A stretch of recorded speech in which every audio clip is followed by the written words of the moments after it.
Ola whaalele atu le tātou. Masini le Facebook page. Ia whapea fo le tātou YouTube channel. Whatalo whatuai, whai mawhong tau mori o le whionga le ripule. Sunga le whawhengai ngai a lui poni whasio. Ia manwhana tua ia ane mele au whainga luenga atoa le Radio Samoa. Ia le reitai au o le si ufonga. O le Tanoa Ava, te mawai le sao.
Ia, malo whawhtai pesa ili maleota i le nei tai au i na ua luas fulminute le o te ai nei ia le tū la. E sfulmane lua, ia ai mua lo fo i mato ia le lau o le Tanoa Ava i le nei astona i na ua whaatasi mai le fionga le alo lii, ngalma le mana tai ngalma le mana o le li pule le nā o le tātou whaneta wale G-Mana Wholesale Autos o le tali lava mo oe o le ioi talofa lava, so i fuamanuia, ia, tau mafa se awa i lau fionga le alo lii i le nei tai au fio meia. Malo lava le soi fo man bia foi male ele mas pila o fionga Savea ia pola fionga foi pesta ia leva foi mal fa lalo e fa talo fa pelo ai twai ia la wava le li nei taiao ia mas te foi le fa foanga Samoa le tunu pele malo lava le soi fo man bia malo fo la pa tai foi le tapo inga i fa talo pa le fionga Savea malo va tai fia le fo nei vai aso in o mo le ava no ai asisi twai G-Mana Wholesale Autos Malotoa, ia ma whelo i fo i malawa fionga, ia a wawa ai atu, o whai lava si pisi o le melena, e tali tonu ai, o le nāia o whaatasi ale au nanga ma le tautua i o tātu tangata lau tele, ai maise foi, o loa lofa whaasafua i fuafuanga alu mamao, o tama tuai sa o tawina i te tonu o le laumua. Sangatu Iosefo e le ngate lo to pava pena fo i le o iai i ala fua. Ma loli i le tautua i le atunu. Pa tai lo fionga o te msalo le tūlanga tonu na le o mai le ofisa ai o lo vai mai e to tele te ni ti lo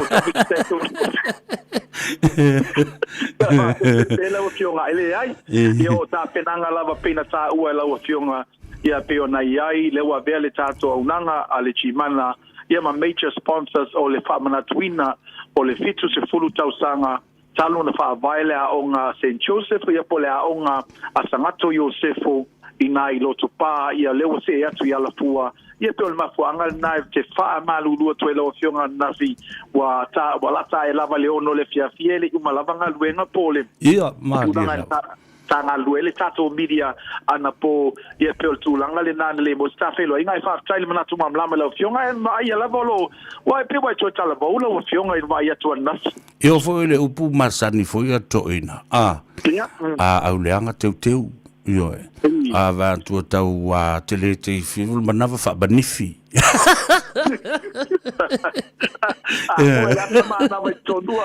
mana foi totonu. Ya ai va tai foi isa va ya sulu le tino la so nafi. Mo lo so foi la le ya mai fa na foi fa tu mo wina lava lo on ai ol masalo o lo tau safia. Ioe, ole ata ma le fifie tanga te tu mauai ia folinga la le lei mo momosi ma talavou pea i lau whionga le lori. Ioe, moni lau whionga iau te masalo o le tūlanga ia te au, ai o le tūlanga foi lea o le leo se tupe le tanga, o le umana te fo ai a tātou pai ka mea lofa. Ia e mai te fo le ai o le via lava le ola mal malosi lea, so ia moni lava ia o te masalo ai lava foi o no le mo ia tu lei tu ma lei tu ba fo le tau tua. Ia lai foi no folinga pe fit mai ia al mea moni lava le ai wa sa fo matua la tu ia ia le li o lo le aso lo bo pele si o vola vai mo le tau tua i va pe fo le soi fu la usionga ma le malu mal pa io Samoa ai mai sei la tu o lo fa pena o na faia le nga wenga o le tau si matua tasi le nga wenga e te lo mita ai o le o la tu o lo faia mai lao ma maota le vai ngo tato au sina le tu wai moni lava tato te o tu i ma o tu ia o usum tu fa fine ma fo tamam tina o lo tausia o tato matua i o whainga tau la tō pōfuanga o a whaapito lava lo la tō taimi ia e whaakatai le di o lo mōle taimi e tate e wātua i tā ua i ma o e whamaloa tō i fō i lauma mautai ai la tō lo whaia le matua tausi o le tausinga o tato matua. Malo whaatai. Ia, Tanoa lo whioga le tūlanga o lo iai ia le silsila tu i whafo le mata gofia le sulu la ia e maise le taupati atu o le atunuu ma le au whainga luenga ia ona o le sailinga le fsoswani a wasta vale mo le ainga. Patai, mai lava le nei tae au, ele pisi mai le tatua unanga, moni lava sa ele i whapea, le mai le vai aso atoa, le whale sa whaponga lava, ta o whala uloina lava, ele o pisi le marketi, ia mai lava le tae au, e o mai le taimine nei, ia patai ia fo i whaptai fo i le, ia i la tau, ele ngata i leo tatou so atonga, patai fo ia la tau fo i lo whapenana maamlama i le ngana Samoa, ia e o le tūlanga iai e peo ina ia tātou pasalau i lungo le o nisi po ala leo tonga ia nele tae au o whātou te le ina i le whainu mera pātai atu fo i nisi po o pāanga ia po i tātou fo i sa whapenana i tono le mātou aua bailele ia o leo whapena fo i pātasi mai le so le whalawatalia la tō tausanga o le tātou whaili mai lava le tae au ma le ponga tau mawhal papakiu o lo alu lava le taimi nei o le tūlanga nā ma se ata o le tātou ofisa, pe ona whālau iloa i le vai aso atoa, le whonga tau mawhal papakiu. Ia, mai se le tātou whaili, tātou whaili, a le tropical plant, le songa ia Hemi Solomona, ia le ngata i lea, le songa ia Sila, ia ma le atarifo ia John, ia ma se tasi o tamai taitonga, le o whātasi le tātou whaili, i le saitoro whaili al jimana, ia le tamai tai a liu kava, ia pe o le latou le na wa tausia nei le tatou lo toa o le taimi nei o lo tata le tatou whaili ma u whai ui ufoi ngā ruenga a le tatou papakiu ai a whapeo e la tamai ia fe mai e whaise tatou tala pai asto fou o te masato o taimi nei vai mo mali tatou wala au a le ua mai a le tatou a se ile pe na fōfua e whai fōfua la wale pisi le astona i la sau a o le aso tona i ne astona i le o na fua nei po le aso tonu o ke topa patau no ina ile sfut wa fele sa o faina a o le la wa vai ina ni vai nga se lima pailonga mo tolu wa fe pailonga lima fe pailonga mo lima fe pailonga mo pailonga lona lua e tolu wa fe pailonga lona tolu e a fe tala pailonga lona fama le lima e tai lima se lau tala e ile tato pu price le na e se fut wa fe le wa vai pailonga lima lalo o le tausanga ila ton patawina sa ia o lea la ua whaatino ai le tātou se ile na ua vai nai ia tātou whailonga nā. O le tūlanga fo i pēna ile vai aso nei, a inga ia na sainia la tō talsanga o lo sila pia lava, tasu a inga lena vese la tō tolu afe, a lua afe lima se lau, afe fo i neisi a inga ia o lo iai a tātou lava, me a lopa tau tupe, te leni, ia a ele ngata ilea, e tū fo ilo suafa i tono le tātou se ilea, e whaatino ina i le aso tōna i vai aso fou, ai vai se foi la tau fa le tonu le tontongi ai talafu le tatu financial o tali atu mo e pewa silinga la sailinga e mo se mo se tavale ia pe lava na silafia ia pule lava le tatou financial la tatou ia inga matutunga paule tulanga ia tu ia le tatou talsanga ia lo mana mia tavale ia na fa manuina le ola talsanga ia tongi pe anga i ola ai talafu nisi vaenga penel tautua tatou tavale mai mo Samoa tatou le sene ia le ngatailea tele na mai tatou tavale tatou ai pe tasi tatou spun for na prova nei ia le ainga tonga le no taua ia me se foi ia tatou piki apo te pilipili anga ia ma tatou interest mo tatou tavale mai fafo po tatou import cars Japanese cars o le lalu tesi malaiva pasene tu petului amata mai ana na file na prova le tatou talsanga ia mo le tatou balu tesi malaiva pasene le saini ai o nisi tatou tavale o le afofua lava e le finance anga i lau profile o le profile le tupe maua tupe fasoa ina lau bank statement e lei pelo valau mai le telefoni o le oval se lau ti mana numero tasi po le oval se lau fa ono lua tasi oval se lau fa ono lua tasi le telefoni valau fua o le telefoni mo ile ofisa o le lua fitu o fa o lua fitu o fa o lua fitu le tato telefoni le nae mo ile tato au faingal renga to atusi lua balu Atkinson Avenue Lusul balu Atkinson Avenue tul mantonu lava Prince Street ma Atkinson Avenue ine o tauolo yesi pampensini por Burger King ina tul manunal moli ya ole situa wala olo yela tautua fa tau ba ale chimana ya la fiona Savea ono le tato taini ya mesfoio lo pa spisi tato ofisa podia tu pa malo mal faftai ele mole apa no le ne uli ya te masalo la fa tele staff up talanga ina nei le fia fila fa ya to no mai stava no mai la o fiona anga lele tua I lau a tiu te toi la whenga ia wale tau tua le atunu mai a sua pea le tatu a Tanoa Ava a wā le whāsoa mō Samoa ai whaftai mo le avanoa na lo whaftai tele lau whionga tatu toi whenua I se teimi o le soa o le I tau walunga ngā ruenga maduia tele I a whaiva o toi whaftai whaswefua ia ia le nau whafonga I o le tatu tunu whataluang whai mo le whionga I le aloli ngal mal mana tai ngal mal mana mo le latou fo I tautua awale G mana wholesale autos le latou se I sfulu afe ta la vaivaina inisio whailonga mua lima afe lua tolu afe ia whapena mo le lona tolu e afe ta la maisi whailonga e lua e ta I lima sen lau ta la aso tolu le nau topolo no wingo le vai aso fau o te lua fo I o le whaongaina le nei polo kalame e mawhai o na whaalawi loa ai le sei mai la tau o le whaapniaina e le nā fo I tau mawhainga ale G mana I le vai aso fau luas fumalwalu Atkinson Avenue I nai o Tāhoho ale o le nā wala au I le telefoni lua fitu o wha o lua fitu o wha o lua fitu ale o le nā wala au le telefoni lua fitu ono iva o le tali mo oe ma le G mana wholesale autos o le ioe ua awhatonu le tu la esfulu ma le lua le tautua le nei mo oe Savea ma le Tanoa Ava I le nei fo I aso tonai ma le whaapui moe o loo manui oe whatalofa tulunga o le upenga ta whailangi ia I la tau o loo mafuta mai so se tafa o le lalonagi lunga o le tatou Facebook page ia whapena fo I mo le tatou YouTube channel Awhitai I le au tau oi maa mai lanto uma whaaola le tātou numero ina ia wha māwalunga le whai numero.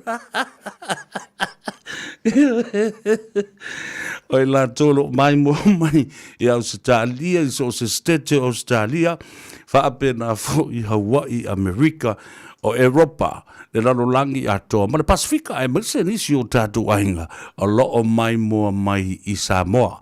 A vaenga ese le vole tunu whatalo whatu I stete o Australia I Brisbane whapena fo I Melbourne lo whafonga mai ia leo so I hafsaisaya I Oliver Tipeni ia male ainga male to tele o tausa I fo se teimi ia ona lau atu lea tasi ale me taua ia teo pafe te alo whae teo tango o omi ia le mele like page button ia na tango lola ia le share tufa io I mawhaasala watu ia wō, o e masani fia maua le ata le nei tai au, ma fia maua fo I Salvador e whaalongolongo inisio mea fau e te tau o na matua wha manino ma wha malama lama le lei. E wā le mea le nā, o tātou, le mal malama ia ono solo la ile pe lo sol te malo fo le ta o le sto ina o le so vale vale malo vale pe ole ia kango e foi isa fa te tau le da me ia la tatu se inisio tatu fasalunga fa business ia wale no silfia le tu me o lo ia le o nanga le taua o le tautua tama whanau sa. Ua wha leo atu le nganga wha avetai o le alo li ima le whale ta amale o le ti mana i le atunu o i le atoa i o le lua se fulu tausanga o lana tautua. E ala le i le wha tau o sau ta amale ma e anga vaa i le seitele e te manu malo i le se fulu afe ta la. Wha tau sau ta amale ma mau ai lau mea lo watupe e tasi le afe ta la. To e alu ai malo suafa i le seitele e te manu malo i le se fulu afe ta la. E iai ai inga wha apitoa asi mai le lua se fulu alu Ekinsen Avenue o Tahu, po le telefoni lua fitu ono i vaiva. Ti mana o le tali o le ioe. Lo fea ngai pea o kilani ma le uti al soa vai. Le ala le na ua talsanga i nai tangata uma. Ina ia whaasau ina le lua sifulu lita al soa vai i le aso. Mo aso uma. O lo wha amalusia pea tutu unga wai ai nei. E le mawhai o ne e whaonga ina whanga au i fafo. O le taimi le nei whai i sau. A whaasau sina vaenga i titi. E mawhai o na tātou whaasau ina whaatasi si vaenga tele. Mo nisi whamatalanga i winga i nei tutuunga. E au fiai pisinisi. Tanga i ane i le watercare.co.nz. O hane fo whanga al whai ungar vai aso. Ai se atele whai se mea fau. Faces winga. E tele tau al mamau. E tele me mawhai o na whai ai au kilani nei. Wai oi mātua tia se whare le mai e whasa vile se parasuki. Pe we alu I saute e te nofo si fale ie e la talata le matawhanga. Manuia! E mawhai fo I ona e anga isi sifo e te whaase I le one. Pe anga I se sai sau whaahalo. Au whaasifo le lai le ai. Whai sau tamawtanga o lewa uli I se tovine pe nofo umi le mata anga o hata ma mea taulima. E tele isi mea ai wa vave le taimi. Anga ilo iai ma e fia ai. Whai nei loa New Zealand. Asiasi ane loa I le newzealand.com mo niso whamtalanga. E se lau pasene le au le lea New Zealand. Lo fea ngai pea o kilani ma le uti al soa vai. Le ala le na ua talsanga I nai tangata uma. Ina ia whaasau ina le lua sifulu lita al soa vai I le aso. Mo aso uma. O lo wha amalusia pea tutu unga wai ai nei. E le mawhai o ne e whaonga ina whanga au I fafo. O le taimi le nei whai I sau. A whaasau sina vaenga I titi. E mawhai o na tātou whaasau ina whaatasi si vaenga tele. Mo nisi whamatalanga I winga I nei tutuunga. E au fiai pisinisi. Tanga I ane I le watercare.co.nz.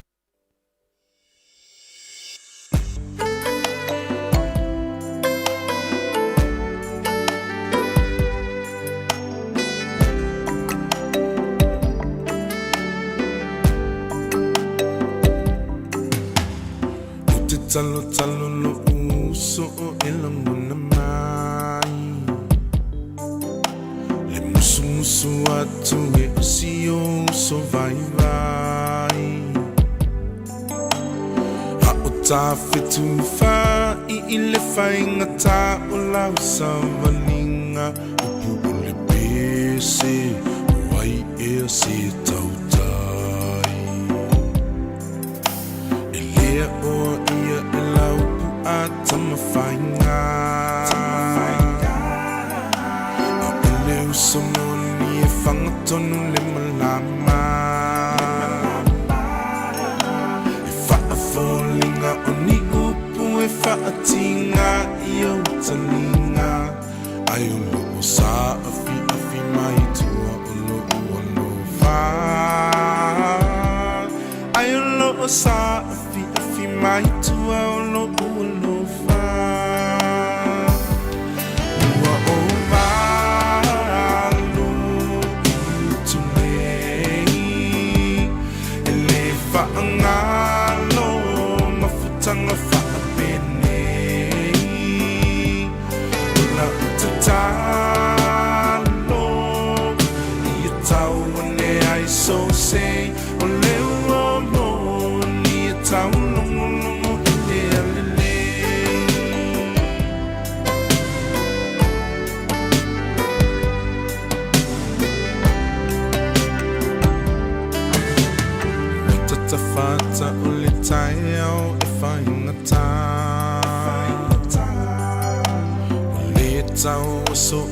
Ia, lelei, vania toloa, o le ua moni I aso vale.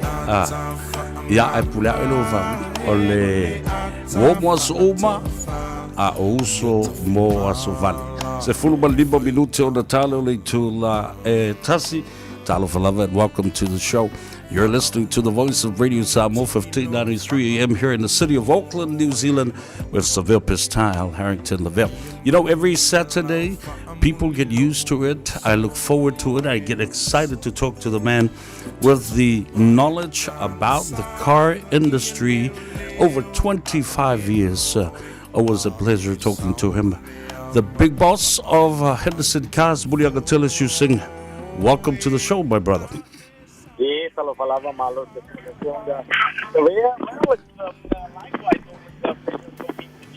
When giving our community, our people, or sharing the knowledge we have for better buying of vehicles, saving money at the same time, Savea. Mm-hmm.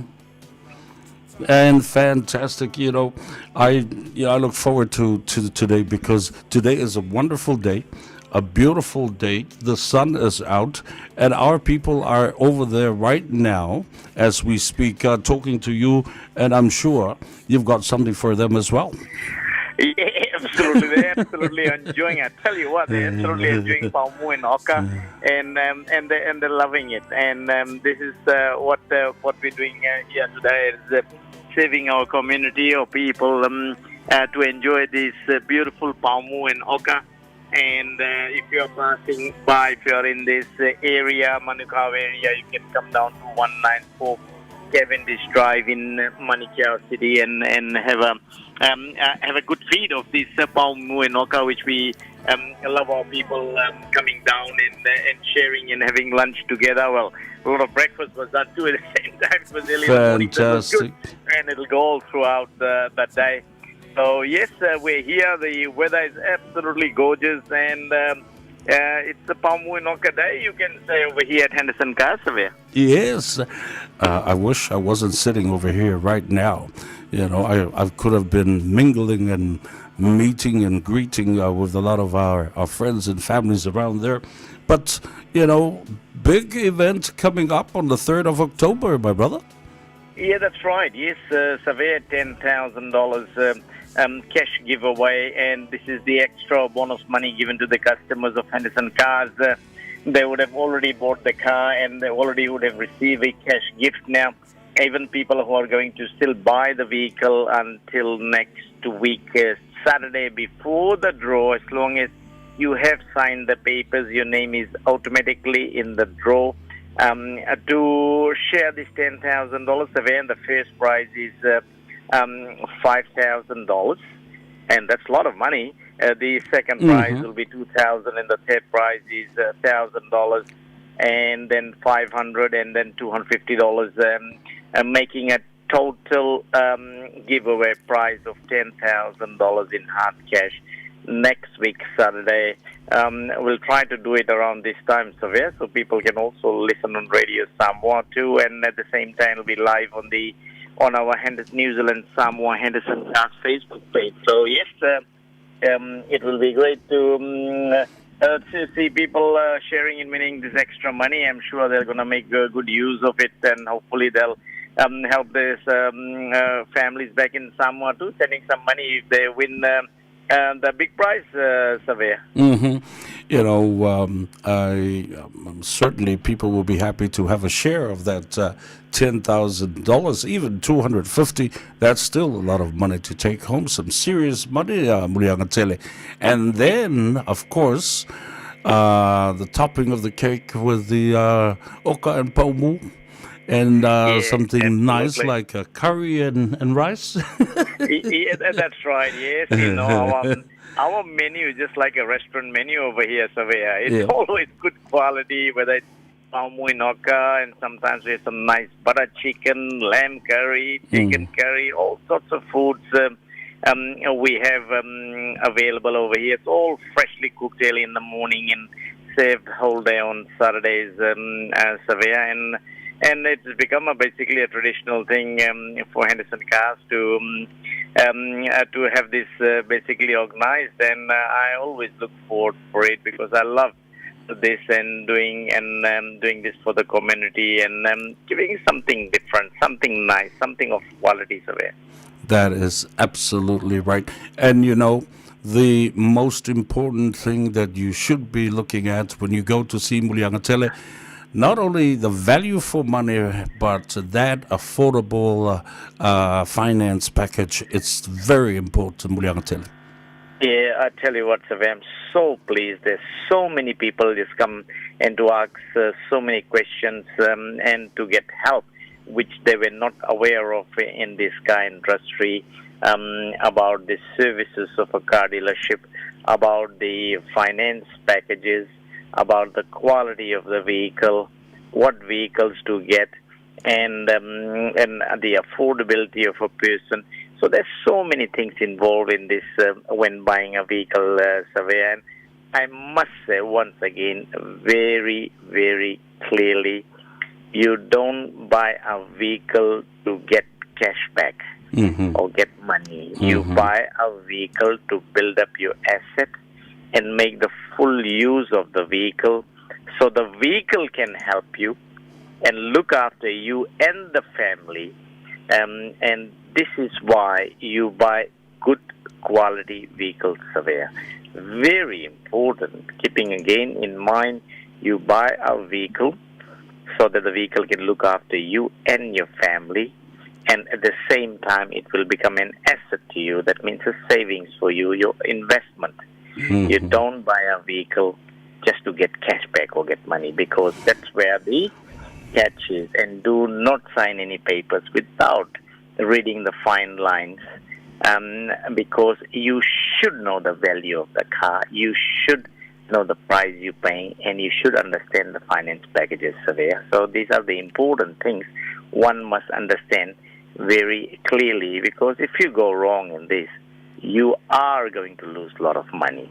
So yeah, yes, it's for people to understand, and at any given time, you can always consult me, come down and see me, and I'll give you the honest opinion what it's all about. Ia, le nā whaafunga bai le tātou o tunu e le saunanga fo e le ripule o le tātou whale tāwale.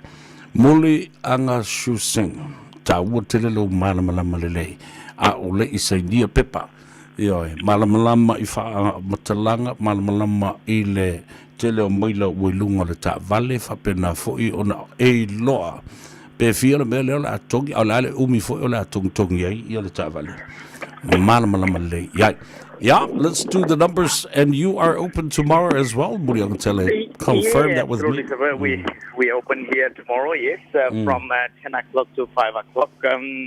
And the address is 194 Cavendish Drive in Manukau City.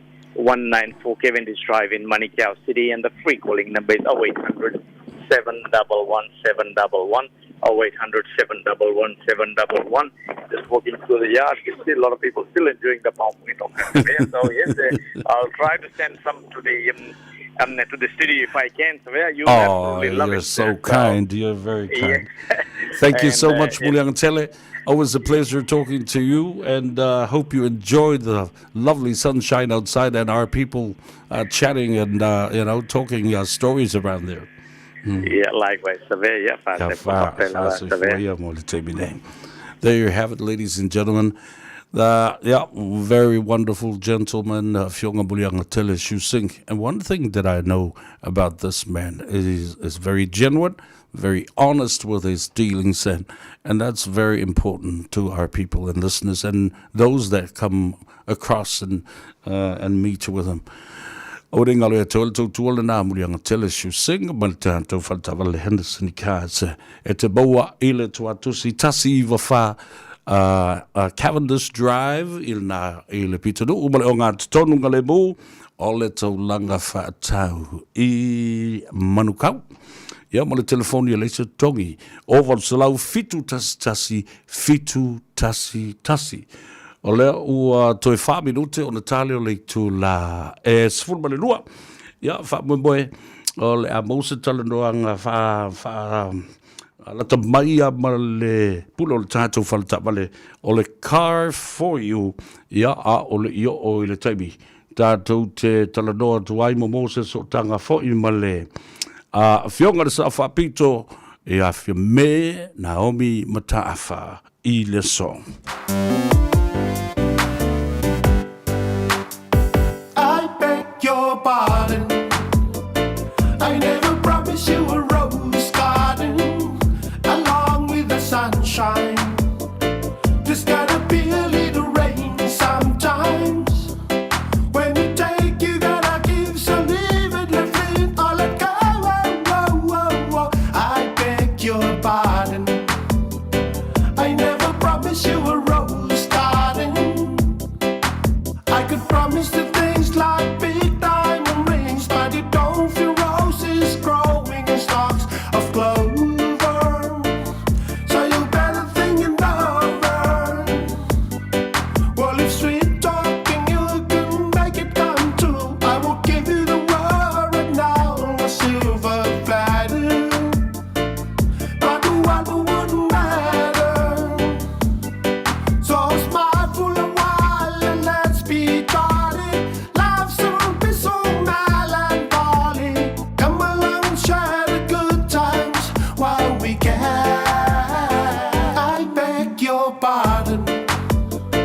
I never promised you a rose garden along with the sunshine. There's gonna be a little rain sometimes.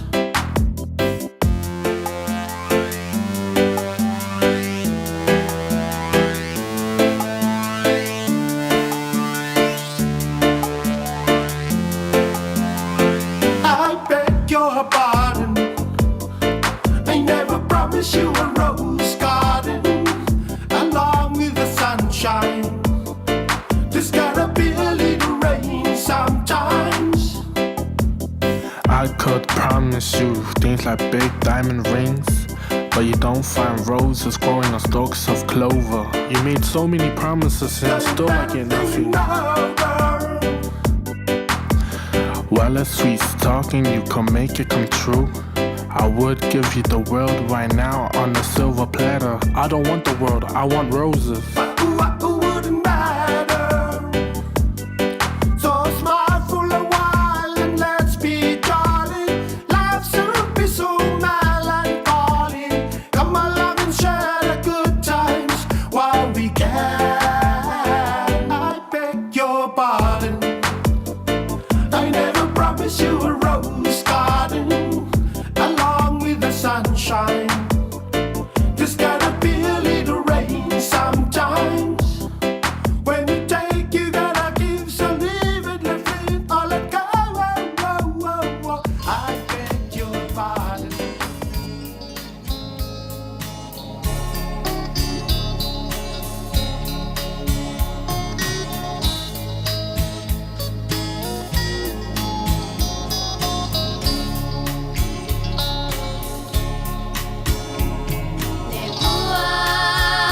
Samoa, ia whataua. Te pua e aonga tele mo I taua. Tau so sei mai I le pua. Pasui se whaasola mai I le pua.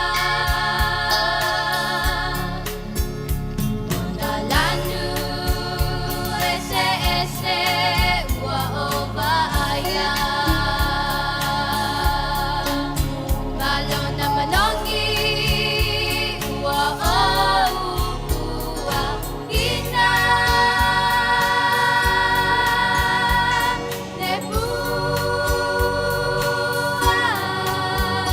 Samoa. So sei pua e te vai. E ole na, malo whaavitai me te paitai o Aggie Hilson le pesa I le pua le fungala au le tunu io e fia foi ia tamai tai e se iai e na ua toe tolu minute tale tu lai tasi a ua whaatasi mai le li pulo le tato whaleta vale o le car for you ia le sunga Ricky the man talofa lava Ricky and welcome to the show. Love, my friend Savea. How are you today on a beautiful day of the I Saturday, am very friend? good indeed, and how about you? I hope the same, my brother. Of course, my man, of course. And I tell you what, on such a beautiful day, we've got so many people on the dealership, and we have got KFC for the afternoon lunch, my friend. KFC for afternoon lunch today at Car for You. That is so good to hear. Not only the beautiful day, but a good day to buy and sell a car. Of course, and I tell you what, because at the end of the week, end of the month actually now, and last weekend of the month of September this month, and I tell you what, we have got a special. We have got special going on at the moment, and the special is basically you can come and you can look for a car and you can speak to one of the salesperson, you can speak to Mani, you can speak to Sylvia, you can speak to Tala, and you can request if you've got any special demands, like if you want $2,000 or $3,000 cash for the car, you can ask them. When you come in, ask them, hey, look, today, you know what, I need $3,000, cash with the car. We will probably make it happen for you. But you have to make sure that you say it first before they start the process, so they know they have to get you this thing, So if you are looking for something, maybe $3,000, maybe even $4,000, we can make it happen just today. I tell you that we've got very, very, very limited number of space available, and I invite everyone. And I tell you what, even if you've got a little bit of bad credit, don't worry about it, because you have got Car for You covered for you, my friend. Savea, you've got to remember one thing, you've got to be working full time so that you can afford it. Affordability is the most important thing. And even if you've just come from Samoa, you've got overseas license, you've been here only 6 months, but you've been working full time and you've got overseas license, that is okay at Car for You, my friend. Fantastic, brother. Let's do the numbers. Let's do the number. You can give us a call right now on 0800 227 4968. 0800 227 4968 is the phone number, or simply come and see us at number 39300 or number 298. Both of them is next to each other. We've got 3 dealerships next to each other. 300 Great South Road in Manur. Thank you very much, my brother. Talk to you later on in the afternoon. Lo fia ngai pea o kilani ma le uti al suavai. Le ala le na ua talsanga ina i tangata uma. Ina ia whaasawina le luas fululita al suavai le aso. Mo aso uma. O lo whaamalusia pea tutuunga waiai nei. E le mawhai o ne e whaonga ina whanga au I fafo. O le taimi le nei whai I sau. A whaasau sina vaenga I titi. E mawhai o na tātou whaasau ina whaatasi si vaenga tele. Mo nisi whamatalanga I winga I nei tutuunga. E au fiai pisinisi. Tanga ia ne I le watercare.co.nz. Fai pulu whaamalo o lo tofi o le toto ma le fue o le leo le tu malo whawhetai mo au la ngalue o so leo whatau waa e whai masui si au manga maso o se tau lea le au tau tua I alo la whanga e leilo mai e Beyonce le whai na tau le nei o langa leo sui le tai au puma le hamo e asi nai me whawhanga fo I me whawhangu lau tamatui o le la a I le ma umanga malia I le langa ma a wai le I malama taunu o tui uta si ki mua mea ngau ia o koko o talo o popo o vai o kasele manuia se I male se fululua vapa bai le fia mai mawai tutau na whatau whangu pia e lau fionga o le whanonga mai o le aso manatu fai mai saufika fai mai le tusipaia o le sunai e faia e tatou te oli ma fia ia no ua amata o le lafo e le I te atu le pongisa e se I fai se ngaluenga manua le ia lua e ave o le la Ua amatana sina sina I fole pala pala ai fai nei mea o malele fia Pei se ata fa solo ta amilo si o mafau leo na ngao ya utalo fai male salanga tau o unei talo talonga I fai te talalo na soa tau ai se I o moai na pingi na whanau Ua tomana tu Pesa o ea nei talo talonga Pena silia na o moiloa fai sa malolonga Ala mai le pili a ki tu ile le na mosita alonga pe o solo ile pasi la mai sale la longa we Ela o fiona o le falonga mai o le au so manatu fai mai safika fai mai le tusipa ia o le sona ia fai ia e tatu te oli ma fia ia Sole Se saungi le umu, le verkai au. Ka penga lo le umu, e mua lulu lango I ku e whae au a le pusa. Se ka amu e fisi, fofo e mangi whahi walu mangi kalo walu ange mangi popo. Pei ai ni ulu sa, ongi e pusa le umu pea, umanga mai, a onga ka penga. Ako kali sa umile palu sa milau fagelai na langing e ingal se angi Vai lau popo ia lava malololo Vai le masi mange I ovalo lima Vai I o kalange po ia ilesa sa e au loa male umu Mawhaapulo Vai ni lau niu na langi ako se kolu a whai wai ai fu ele sua vai Le whai whea ue mua le makai malanga sua le ai Nga lau ke le ko mai le pese mali e pule Ka penga lo le umu e mua lulu lango I ku e whai Aua le pusa Se ka amu e fisi fofo e mangi whai Walu mangi kalo walu ange mangi fofo Pei angi ulu sau Ie pusa le umpea umang mai Aonga ka penga Ao whakali sau Ie paru sa milau whai Rena langi ge inga se angi Vai lau popo ia lava malololo Vai le masi mange I ovalo lima Vai au kalange po ia ile se sahe au loa male umu Mawhapulo Vai lau niu la langa ni ap se kolu a whai Wai ai fu ele sua vai Se whai whea ue mua le makai malanga sua le ai Nga lau ke le ko mai le pese mali e pule Ka penga lo le umu e mua lulu lango I ku e whai Au le pusa Se ka amu e fiti fo e mangi whai Walu mangi kalo walu angi mangi popo Pei angi ulu sau Nge pusa le umpea umo mai Aonga ka penga Au whakali sau Nge paru sa milau whai Ela langi nge inga se angi Vai lau popo ia lava malololo Vai le masi mange I ovalo lima Vai au karange po ia Ele se sae au loa male umu Mawhapulo Vai ngi lau ngiu la rangi ap se kolu a whai Vai ai fu ele sua vai Le whai whia e mua le makai malanga sua le ai Nga lau ke le ko mai le pese Mali e pule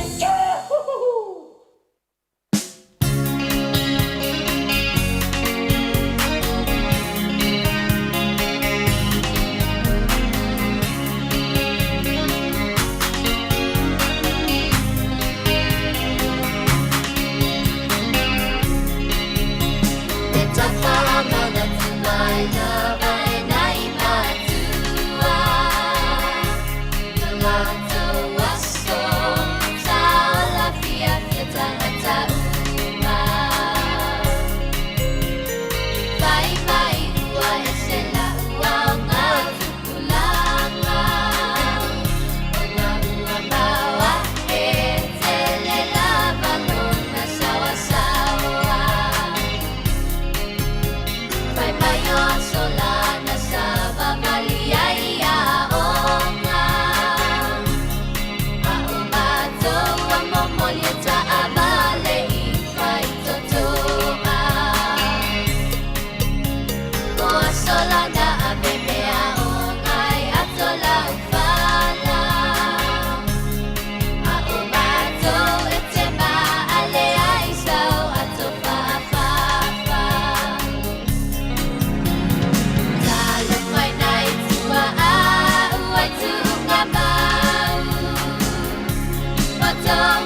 Lo e whafonga le tautua mo oele se whango Samoa le vengi o Samoa so lima i tonu a moe o kilani Savea mo le Tanoa Ava le neia sto na i wha malulu atu o lo o tau mawhai pe le tātou leina ia wafo se so ta inga ma le whionga le sa wha pito na wha mautu mo le aso na nafi ia a o lo o wha le tonu mai ia wha ta inga le network a Samoa le teimi le nei le ala na wha malulu atu ai ia o na sai mai pea au te iloa lava e iai lava le teimi ia ole a mawhai o na maua i le avanoa e whaafonga i fo i se saunoanga pei o na whaamanino atu i le tunu i le aso da nafi.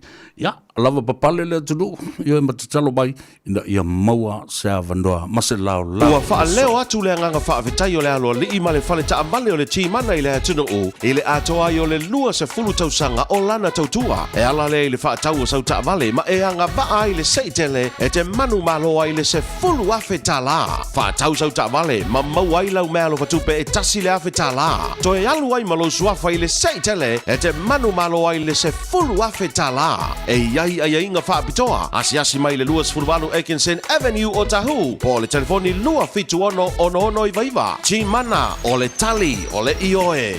Lo fia ngai pea o kilani ma le uti al suavai. Le ala le na ua talsanga i nai tangata uma. Ina ia whaasawina le lua sifulu lita al suavai le aso. Mo aso uma. O lo whaamalusia pea tutu unga wai ai nei. E le mawhai o ne e whaonga ina whanga au i fafo. O le taimi le nei whai i sau sau. A whaasau sina vaenga I titi. E mawhai ona tātou whaasau ina whaatasi si vaenga tele. Mō nisi whamatalanga I winga I nei tutuunga. E au fiai pisinisi. Tanga iana I le watercare.co.nz. O hane fofuanga al fai ungar vai aso. Ai se atele fai se mea fau fai se swinga. E tele tau anu mamau. E tele me mawhai ona whai ai au kilani nei. Wai oi mātua te tia se vara le mai fasa vile se parasuki.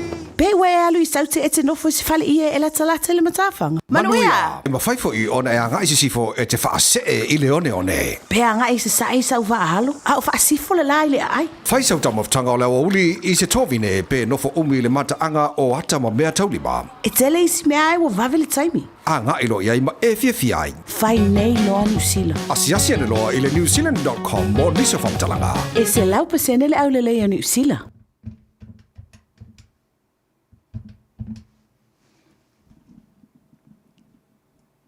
Ua whaaleo atu le nganga whaafetai o le aloa li ma le whale ta amale o le ti mana I le atunu o I le atoa I o le lua se fulu tausanga o lana tautua e ala le I le whaatau o sau ta amale ma e anga vaa I le seitele e te manu maloa I le se fulu afetala whaatau sau ta amale ma mau ai lau mea lo patupe e tasi le afetala to e alu ai malo suafa I le seitele e te manu maloa I le se fulu afetala e iai ai inga whaapitoa asiasi mai le lua se fulu walu Ekinsen Avenue o Tahu po le telefoni lua fitu ono I vaiva ti mana o le tali o le ioe.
lelei tolu manave me se luki sua ma le pese le nai whanofo fi mali e fo ilo tātou tunu ia awa fo i le nei pole kalame Savea ma le Tanoa Ava le aso tō nai ia o alo atu le tunu i ana whaasonga i tiute ma whaiwai pe o na maasa iai Samoa whaamalulu atu o whaisi umi ia o tau te tali ia le telefoni ia ai fo i se itu o tau peu i le leina o le mawhaiona mola so ta inga mana whionga i le sa whaapito ia fia me Naomi mta a whaifai le tua o lea ua maua le so ta inga ia anga le leile tua o mawhaiona maua le nei ia avanoa ma le nei lau lau manatu e le nei tai au le Tanoa Ava o lea ua mai au na ava mua le tua e lona anga le lei ia fio baia lau whionga i le sa whaapito tau te seipu o wafo i le nei pole kalame o le Tanoa Ave Ko pelei, ia, tali le ipu, ai taute lau fionga,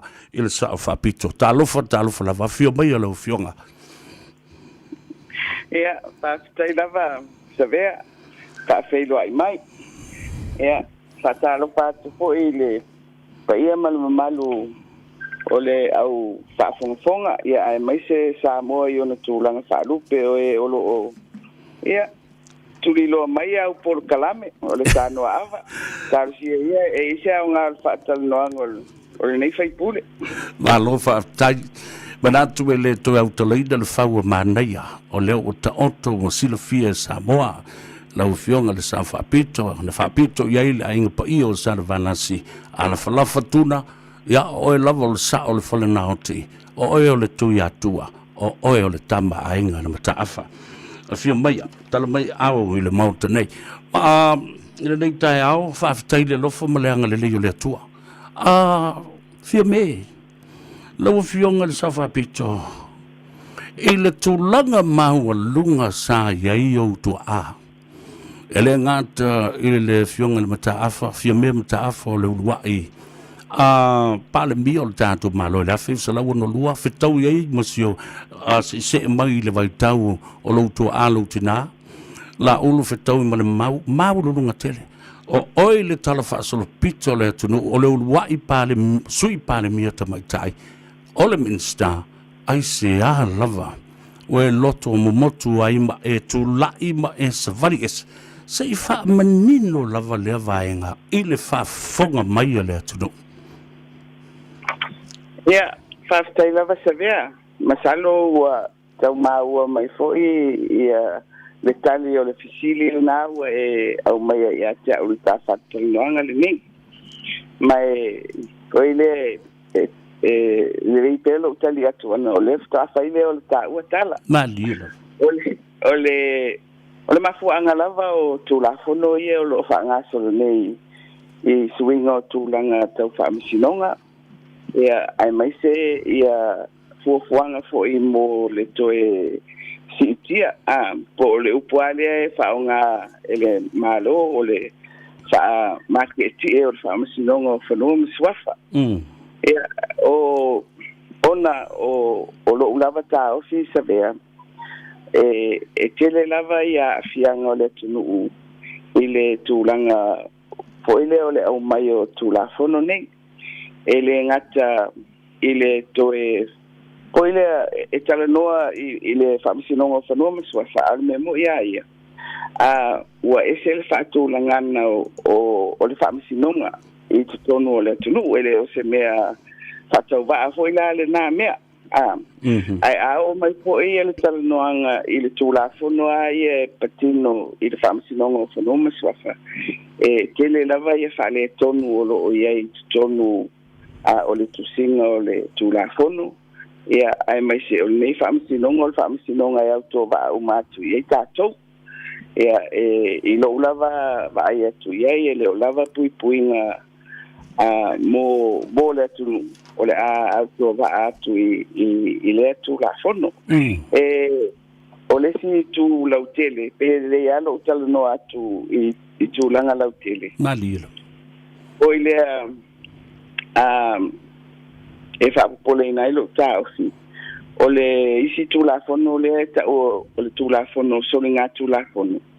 O ina o lo o aia ia mai aia tō whinga ma whiriwhiringa o le vasenga o whaamapuna. O iai e suinga i te tonu ina e whaapopole ina ile tā ofi. Ele ngata i anga wa alawa ia mo le au whainga ruenga whaamasino. O ilea, ai i le tūlanga foi o le auala e whiriwhiri ai ia whaamasino. O lea ua o atua i tutonu o le mele ta ua le komisi foi lea o ngā ruenga al whaamasinonga. Ia le sui foi lea o le pisasi, po le taitaifono o le pisasi, o lona winga. Foi lea o lea ua ofi atu ia i tutonu o le si vaenga o le tawhatonu. Mali. Ia lesi vaenga o le tawhatonu o le whainga masani lava o e tō maoti lava vaenga ne e tōlu o le whainga malo o peila e wa amata ono whesopo ai ia pulenga nei to ia ma fisiling ai le tuto tas ia ma sa tuto tas il famsinonga awa Whamata I lau whionga le sa whapito e ono a fia ai la le ami o tonu o le tōwhia ina ma le whaafefe fo I lao se whaamasino e whaia le whaamasinonga ami o tonu. Iyo awa ole mea mo ia I le sopo atu o le itu o le pūlenga po le executive. Awa ole mea na de no fua I le au whaingadwe ngā le malo. O le sopo atu I te tonu o le li o le foile o le whaamisinonga. Ia, o le o te foile na ia o se malo si anga, o le si vaenga le o le malo. Mai, o ile, ai me seala mo tūlanga ne o te whinga. Ia. Ia, o le mea sa ia, e whai lava ia whiriwhiring a le komisi lea. O ile I te tonu au le li o lava o le whaamisinonga. E ai pe o lela ua fou le suinga lea. Le itule so puai. Ia. Po o le tulanga le sa masani o le separation of powers ai ei papui pui ia e mwhai o na ngata mai ei tua oi ai mwhai lavo na ngā lui whaatasi isi a wala. Ai pe e falling me le mea ai le tangata le o tu le o ngā tutonu ai maule ua I le executive maule ua le parlemene to e mau malesi vai I le vaenga o le office of famsinonga pe o tai falling me whapenan me le ua Iyo, ia, o le memonia ia a tatou ba ai I le tafa tolu. Ia, o le vaenga le pito foi le whaangaio ia tūlanga o le malo o le vaenga o le pūlenga le ia I le kapeneta. Ia, lango foi le ia I le au whaingadue ngā le malo. Ia, o le si tu foi le o le tafa tolu le o le parlemene. Ia, ma le lona tolu foi le o le whaamisinonga. Ia, I le memonia ia Savea na te silafia I le tūlanga o loo ia I mea ia le whainga malo ia e manino lava le tūtau pūlenga ia ma le malo si anga o loo ia e si tolo atu I le parlemeni ia na fo e te silafia le whainu mela ua ia I mei e tu sa e whaase fulu ono whaipule o le vaenga hoile o loo tū malo ia to faia isi o lo foile a ngaia pe o tūlanga isi ai. Ia o lono winga ua lua vai o le tawhatolu lea. Foile o lo oa I le pule ma le malo si anga o lo iai. Foile I le whainga malo ai o le pōlenga la I le tūto tasi o le whamisinonga. Ia ma le whesopoa I le ua amata o na alia I mai. Ia o na foile ona popole ai le o le taofi I le tuta tasi o le whaamisinonga so ia o noa ma le o atu ia I o le malusi lea o lo ia I isi vaenga I lua o le tafitolo na ua fionga le sa whapito I le teu ina o nei tula fono tau whaofi e tolu e tasi lava le parlemene le komiti wha parlemene le sa susua ina nei ma a o iai ma le sunga ia pali I John Taimalangi na ia au mai ai se lipoti whapema lipoti na iei le mauta na ole ano fale te tau na teu a tangata whainga luenga lo le na o resources ma me ma whai ona whaalelei ai le iai a se lipoti a ngai I le sui ino ni tulafono man tulafono fau whapene o le alau whaitau hila u fionga I le lipoti ma le mea fau leu a mai nei Ia, awa o le tūlanga le nā pēr whape te tūri loa le mea na amata mai ele nei taranoanga. Ia, awa o o whawhitau lia ia tūla I mai le whamsinonga whanua maswafa ele o se mea fau. E lui tau ina I lava ia whainga malo mai le taimi na ofo ele taimi no uia uia. Ia, o le tūlanga le nā o le tuai o na whai unga e mai se le vasenga le o apili. O te tālapana. Mai e sa oi le lipoti le ta o komiti le lua festival wono le sa tai fono ele fionga ia la po mai ole aunga lava o nali poti e tali atu ai I fasita uli ia ali I mai ia ma fina ngalo fa adia fo I ole le mali li ole atu no fo ile o atu famsinonga o mata upula vatau ano fale po le tu ole lava ta pena fo ile ole vasenga o famsino ia po le vaenga fo I le au nanga ia I le ofisa a tatou talanoa la I le ano fale Savea ele o se fo ile e vave fo ia o ile e lava na tapena e fai o to mai e mana o mia fo ile ia a le sila batulanga o le tamau ainga fo ile e fa tino ai ia me fa nga yo ia nga luenga fo ile equipment o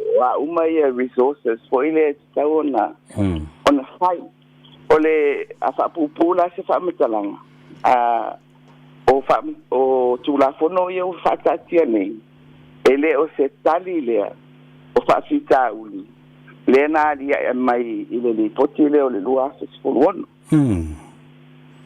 ma lo fa le la manino la val fa fonga tu le tunu o le se to fali tu malo lo tu malo ina o e fa ilo e te le langlongo ina ia pili nei e tolu o lo ta oto o le ase fautuanga le tu malo I la ufionga ia ole awai tolu fono le matou tu malo I le matau puli nei mai ole maulava le pai ai inga foi ma le tu malo e ave le fautuanga I le committee e to fa foi ile tu la fono ile malo foi le to tapena le lei ia ma faonga ia le mau ua tu ina tu ia ele ngata foi le pa ia le tunu u yona tu la fa lupe ma le no foi tu malo e pe ona ta milo ia le committee ai fa pe foi I mau a fala potonga ma tangata olo o iai ele poto ma to mai I me tu la funda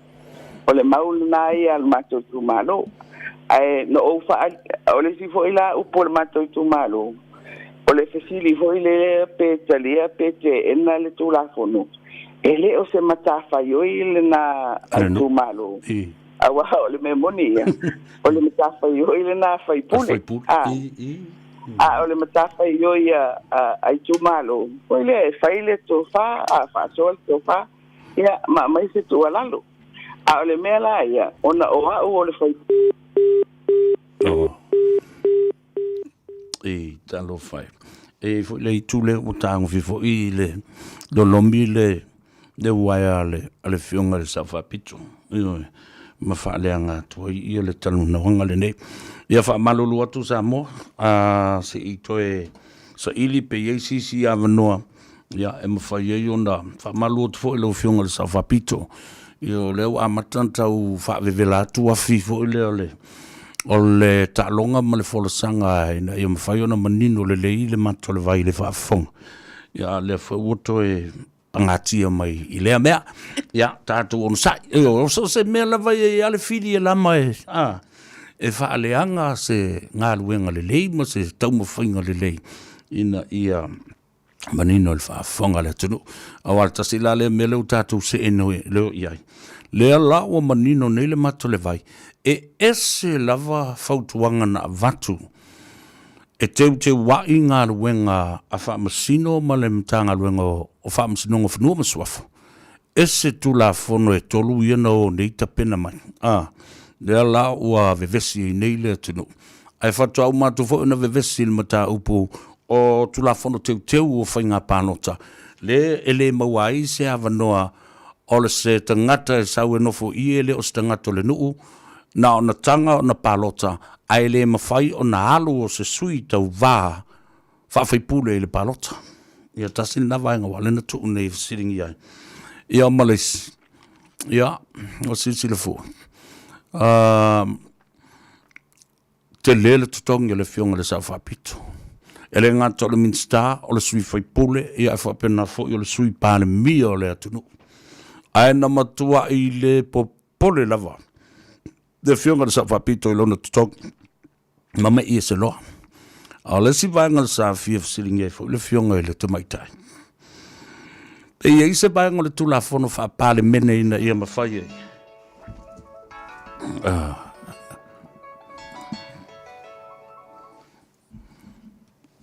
talsanga ina I tangata uma, ina ia whaasawina le lua 10 lita o le suawai I le aso, mo aso uma. O loo whaamalusia pēr tutuunga wa iai nei. E le mwhai o ne e whaonga ina whanga au I whafo. O le taimi le nei whai I sou sao. A whaasau sina vaenga I titi. E mawhai o na tātou whaasau ina whaatasi si vaenga tele. Mo nisi whamatalanga I winga I nei tutuunga. E au fiai pisinisi. Tanga iana I le watercare.co.nz.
tele o tala tanga tai fai muru tama tanga so I tala fu ai tanga talo tole anga palo ngo mai o talinga ma tutu mai lo ngana le ai smell le bi ai fa mai na ma tala so I o na o tapa si ale tama tanga se fo I vai every now o ke fai lo ngana so I tapa fi ale ta ai ngai tapa si a sunga o tawa tu o tele o toi pia o to ai lo tu o tele toi o marwana fo I ai Yesu ma fo I na lo langa o to ai talong ta ta o e ya sanga ma ma lo I ta o tu mai le anga sa I o salida o wa ma lo I ta sa I o salida o ma lo I ta sa I o erina se vo I mai ya ita tele tala tanga tai fai fai puri sama tanga so I palo fu ai ai tanga talo tole anga palo ngo mai o talinga ma tutu mai lo nganga yes mele le ba fa ai na ma tala so I o mna o to fancy ale tama tanga se fo I mai o erina o ke foi lo nganga so I ta fi ale ta ai ngai ta fancy a sunga o tawa to o tele o to pampia o to ai lo wale le ya penina o Samoa whaafetai le atua o le fo o toi mo mai le avanoa. Ia ono o le tau mwhainga lava le fionga le sa whaapito. Ia fia me wha malama to tele fo I lona I tu malolo a lalamba papa ao I nei New Zealand, Australia, Hawaii, Amerika. Ia o le whaafetai lea mo lau fionga le toi fo I mai. Na ia whaawawina ia le tātala noanga. E pe le tā telefoni o tātala noa. I suinga ia ma mea na au mai le report le lua festival ma le ono. A o leo wa whaate ia le atunu uina ua au mai o pili nei e tolu. Le sui e le whaavai o le whaatu to tasi o le whaabisonga whanua ma swafa.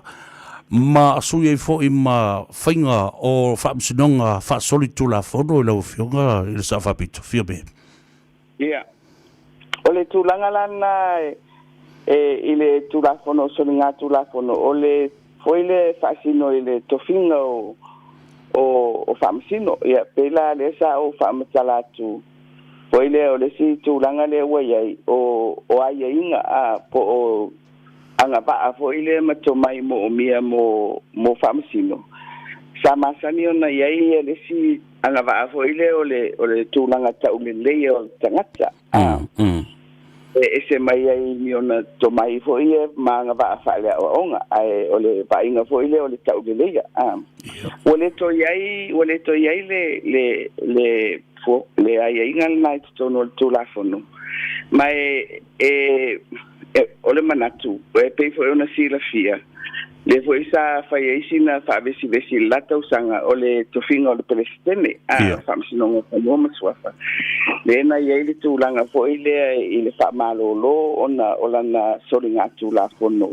fo ile fa o lima matu ya mai ole fa salanga ia ole o solinga tu la fono na ole fitu to sanga el pui mali ya e pe fatino pe fa ia si tu langa fo io sala tu pe me fa pena au almena mi tupu ai ole ai inga ia fa tu la fono ole fua o le fa salanga ole el fitu tau sanga il fa pui mai fo ile le ana si la fia fo I fa unga fo ile ole ma fa ona au si le malo le lua vai tolu fo ile mana o mia ile it's tono o se palo tale ale mauta o alta uputa u fa vai ia malnala na fa sao mai ele li presidente ile tulanga le na o le fa malolo mai ona o lana solinga tula fono ila le manatu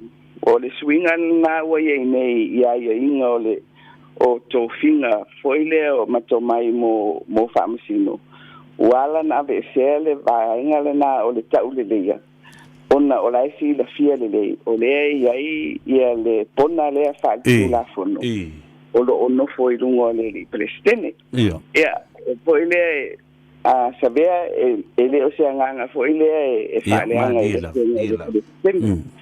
o tato o malo matalata malama alina foile mai o le me foi ia ese le no taia lava I namata upu ona o ai atu malo o anga fa nono ko ile wale mafai ele tu o lo tau aveina le malo ona muli ta ia mana onga o le tu la fono ile nga duenga te tau ona fai e la tau e tau o le malo ia o le vaenga le amato o le malo ia ai o pe o fai ile la ngona o le tangata a wale mafai ona fatino le fatonunga le tu la fono fa vai ile nga duenga ale mauta e tau ona fai ia malo o le ala wo la wo fionga sa no pe ia le wo tu la fono nei o le wali ai mai le fa wa pe o le nganga le na foi le o pe o fa ta fa ese ma ia inga e te tau ona nofo ai tu la fono le tunu a o le anga ia tu e fai la vale fina ngalo tangata o lo o iai ina ia fa wa wai me fina ngalo e la to ai le fa malia ina ia tu la fono la o fioga il safa pito la fa ble nga fa o ala tu la fono la alimate te ina isi tu la fono ia la fa ina amasoli ina ia sui e fa malia ina i la ngono tangata nei ia awa ole si po le ngale o tei tu la fono nei ole fa pe mai ole ave ese mai ia inga me foi le ta o common law ia e pe ole sa fa ila tala pe sa ta wa be foi ele por kalami ole fala foi le ole tu la fono ia le ile mele ta o common law ale la fa pe mai te unga me ole ale to fa nga ina le common law I to tonu fa misinongo fa no mswafa ole mela ole siri ave ese la le fala na fa tu la fono le sa fa ia lunga ia fa misinonga nei ole ala le mea e sa fa ia lunga ole awai ole to titi ono sfoluta usanga talu on tato ave mamalo tuto tasi ele itusia ni tu la fono fa tontonu ole fa misinongo fa no mswafa mai ole ai ingale ai ale ai ni tu la fono fa tontonu ole fa misinongo fa no mswafa e fa nga tu la fono fa tontonu ole fa misinonga maulunga lono winga ole na ya inga ole mai ai foi ole fala le fa tu la fono le ye mele ta o komando le ti e lunga ia fa misinonga fa no mswafa il taimile nei awai ele fausia ele fala le mana o mia foi le tato le au mai nei fa pe e fa taua le tato fa misinonga le e tau na fa mati ti ia ole mena e taua ile mele tatal no mo ai ole anu fale male lava ta tena awai e fa ngofia na ave upu foi ile fa mati ti ile fa taua ai ale ano fa tino ai e na le paula le mea o le atua iai o le avelo o le mele o ta uaia o le pule faitalia ia lona winga o ta lepe tu la fono fa vai e tali mai I mea nei I teimi o whainga tā ma whete na ingo manatu a le lala pule lola al tangata le whatiu tala loa o le sa ole na ioi ole popolenga le na ole popolenga le na e pe ole tali le na fo ile I fuanga ye au mai ile fataua ma le fa mateti ai ilo ulava na ngona Savea ele o se me sa ole na ele o se tali fo ile na o ile e pui mai ai ia tau fa tu la fono tato uma se tato tala noala le mele nei o le ia tatau o le tangata tō tasi ma le ia tatau o tangata tō tele po le individual ma le communal right wai lo utel tonunga na fuumana mai le fautuanga mai le komisina o sulfa inga mai ava yu le toma e tangai masilsile le fatau pea o le lava e ale vaenga o le Village Fono Act rai matua fa manino ai le tau tele o pule nga mamalu ali I mawhai pule I lau fionga i le Savapito. Ia, e manila o e ta, o le tula fono na o le fono anu. Awa, na ye, o le kata ua le o aia tau faitele. E au fia ai ma pūlenga ma whainganu. Sa tau ona whaila se tapenanga i le tula fono le nā foile te tala noa mai ai o fono anu. Awa, o le taimi nei ia. O le amana ia o nuu i lalo le tula fono le nā. O le sila lau tele fo i le saunga le mua nu. Ea, o le sivaenga fo i lea o le soifua manuia lau tele, welfare. Ea, o le silea o le atina fo i lea o le langa o le vau. Fo i lea atina e tau whaipatoanga. Ea, na o le paule na. Fo i lea e le o ta umai ia se malo si anga fo i lea I tūranga lane e amana ia ai pūle ngā nuu o lo o whai e tusa ai masori ngā tūla whono. Awa o le mea mo ia e whai ma whātaita inga le mele nei o le whātea po o le tafi. Ia e pei e whai whasi te pūle mea. E ma whai au na whātea fo I le tangata ai a olo I le tafi ese. Ia ona vaila ia le whaamisilonga. Po a maku anga o iei awa o taunuunga o le tafi ese o le o le wa ati malauma. Ia wa ese tangata.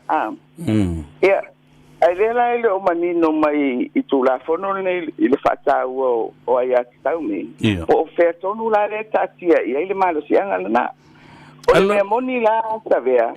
Ele o avea se malo si anga I nuu per se. O le malo si anga le ua ave I le whaamasinonga. E peila o le whaamasinonga. O la tau ia la whai ma whaamatala upu. Po ilea I whea tonu le mea taati ai le tō la whono ia ia tau whaitele. O lona winga la. Ele o se paua ua ave I tangata ia whapea o nuu. Ma isi whaalapo putonga. A le paua ia la ua ave le whaamasinonga pefo. Ele ntatala no moa ile pule whaitalia. A whaitau fo ila ia tūla whono umane ia tolu. Ai mai se ale. Ia, sau no. Ai mai se ale te unga o le whaavae. Ele ai se mea o iei se mata I tusi tono o tūla whono nei o whape mai ai. Ua mana ia tūla whono nei. Ai a te tau a whaalapo tonga. O lau fionga el Savapito mos whatita inga lela o watu nei. A whape nei e tō tasi le a inga poto. Ai o le a whaaba malu ia pule ngā li ima whai pule o nuu. Ai a watu le whaamsinonga o iei whaamaunga I whaamauni ai ia le mau o le a inga. Sau le unga le whaamsinonga e malo le a inga o lo iai ma moni whaamaunga whaatasi ai ma whai unga la si Land and Title Courts o whai unga na whai ele fies fultausanga. Ai whai ina le nuu. O lono winga lao le a whai unga SEP a whai o le la wha ngā se le paua le utu I nātu I lātou. O le a le atu ai ngā fua whapea. Ia, o le fua whai le tonu pēa tāo I se wha upuma pūpū. Ia le nāla. Ai o le mea ia. E iei fo ele sifasi te pūlo le mata upu le te mai I le vao le nuu ma se ainga. Ai mai se ai mata upu tau suafa. Awa o le mea moni a ia o suafa. O mea na ainga e leo ni mea nu. O mea nu e whai o le wha mamanu. Ai o le tūlanga ia o suafa o le mea lava na ia a ainga. E whai ngata aina I lo tau whio na whapea. O le a wha masino ia se ainga ma se nuu I lunga o se suafa. Ia vanga na ipo se mata upu whapea e whapea mai le nuu e lo se suafa whaavai. Ia a le mea moni a ia na whasiringi a I lo lea. O fea la le mata o le vai I mata upu nei. Po ai amata mea, pe amata mea a inga e tusai masuafa.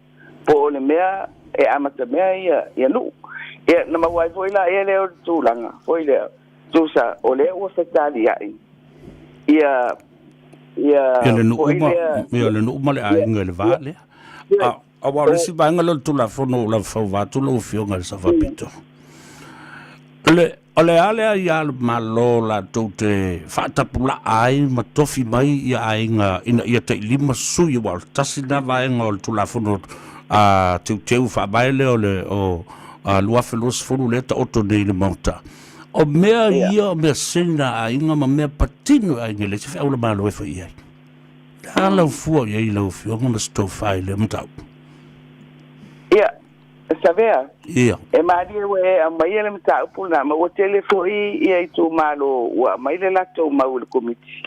O le lato le lango ina o le na ia inga mai o la fo wa batu ia le tali le komiti e ui ele ai se lato malo si anga ta ele na ta o le afa pe. Talo fai ia no winga la. Wa intercept sa o la vala le tangata le mele o tu le mai. Te toi vai atu. Talofa balo se fua. Talofa.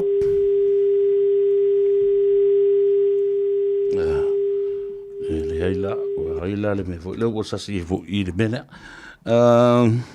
E talofa I le fionga le safa pito mo le tau mo fai mai. Talofa malo se fua. Ia. Oi, ia, lea ua maua whaafitai. Ia, sau nola awa leo te whaalonga tu nei. E pe eo al komiti la tau ma teu atu ma whaia la tau pulenga I mata upu ia alele i o se la tau ripoti alo ia. E wha taualunga ia la tau ngarwe.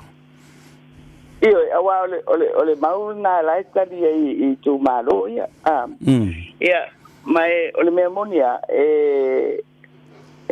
ia se toi fo I mai la tala le tamta upu ale na fai. O le mata upu la walalo e afia I male fesiri le winga le fata pula o sa o ainga.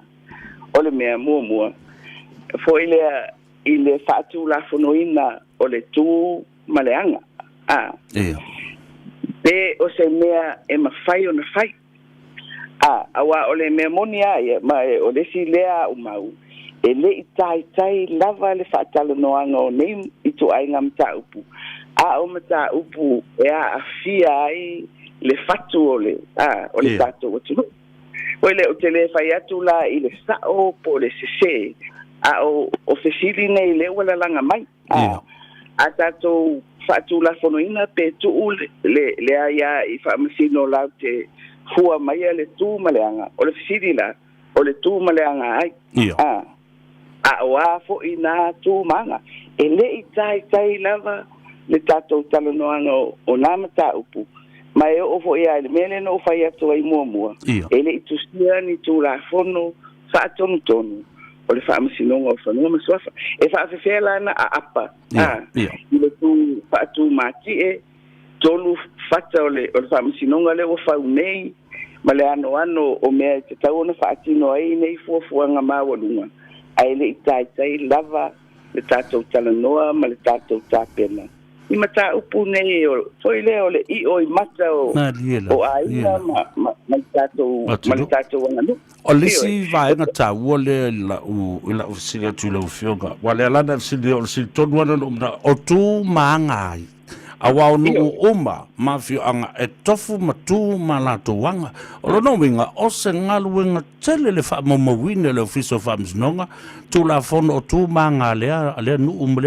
mle tu man o melani pefe o mela na etapa e walele I fese tapinango na mea e sa ole fio me o sa ole na mai fa mole Savea o te family ono o fai ama motu ia le ta penanga le nei ia te pinanga lo mali ono le foi o ile si toto angia na fa tulanga e fu o le ta ni dai ia pem fai tato tal no ele vai aso fai fa solo ia alele le fai fa penai lo fionga il sa fa pito fa te tele multimi ono e tele vaenga e tau no o ia e miso le si vaenga tau ole a fai e whaatu mati e mat whaatu ese i al whaamsinonga whanua maswafa.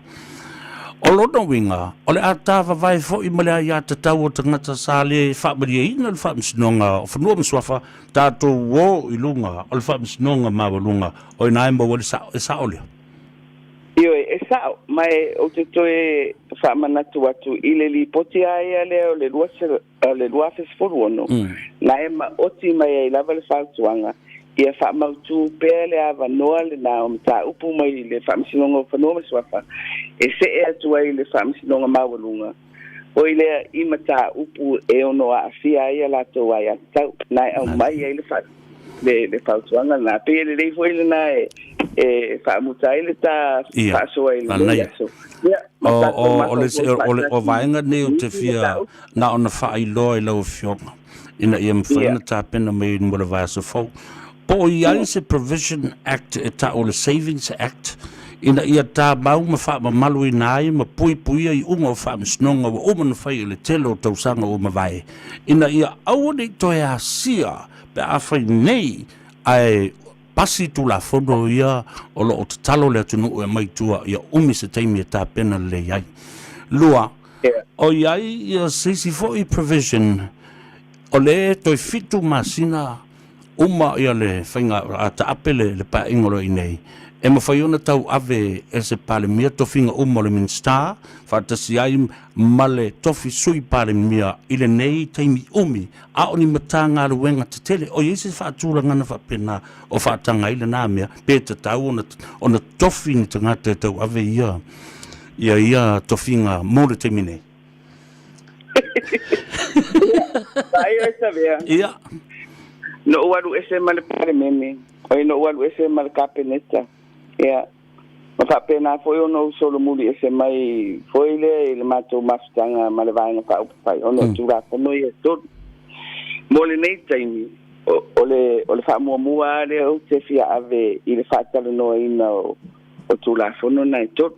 O te le fa pe atula o te le fia tali atula ufisili lona lu. Ai, poro uma pau. Ele ai tatu li persia umanu lena no savali ese ai. Ona e te le ta u mai o te mana o ile ia tau ave pele fe au ile fa fonga mai le tunu. Ele oni me fa tau wa o le tulafono le o fangaso.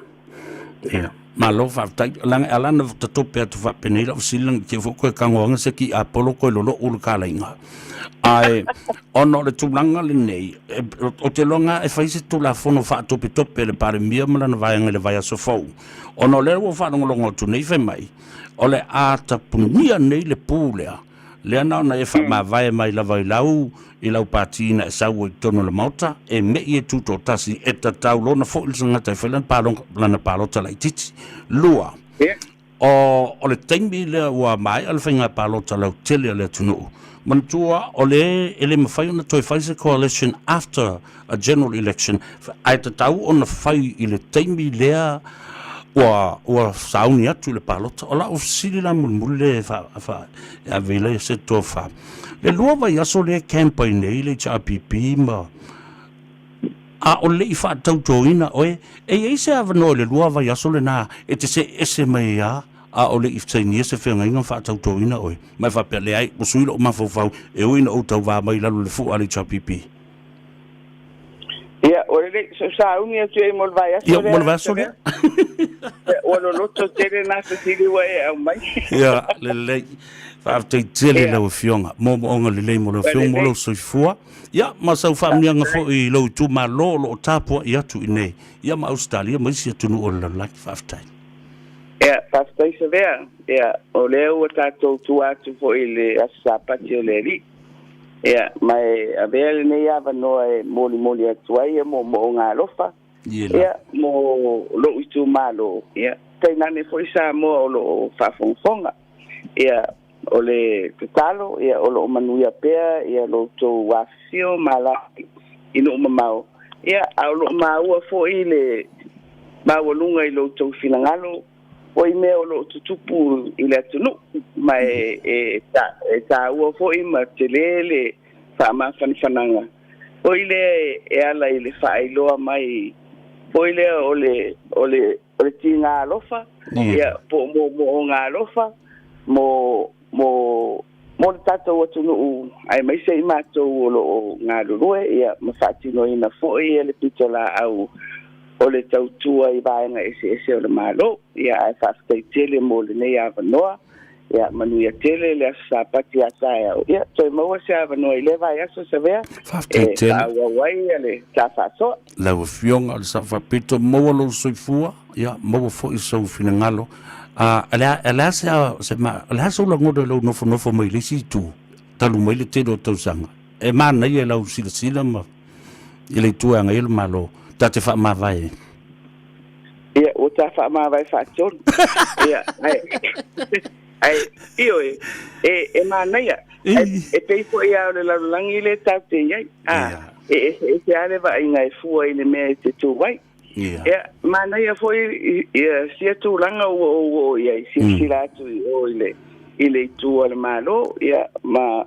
malanga alunga luenga ia o le nga luenga la vai fatino I tono al moto le tai ia la vai tala Savea tai to fase fu lo fotele mo la fionga fa soifuia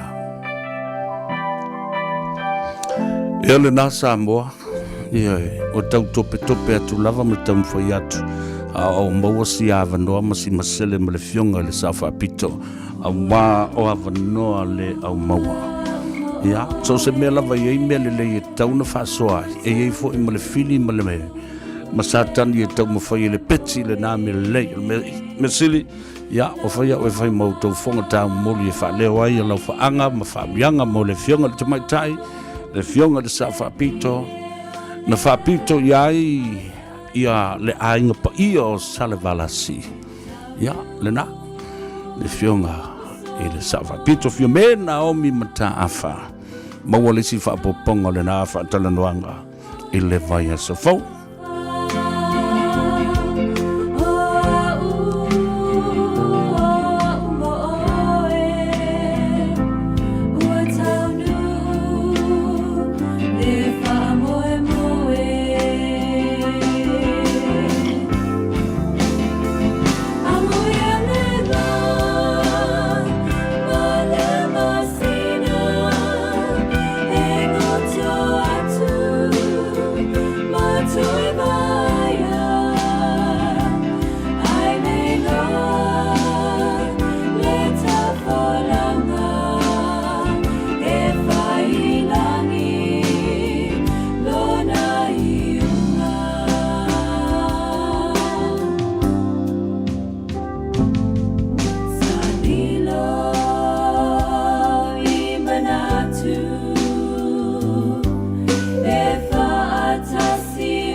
Tanoa Ava maine o tama whanau a Samoa ua whai mo usei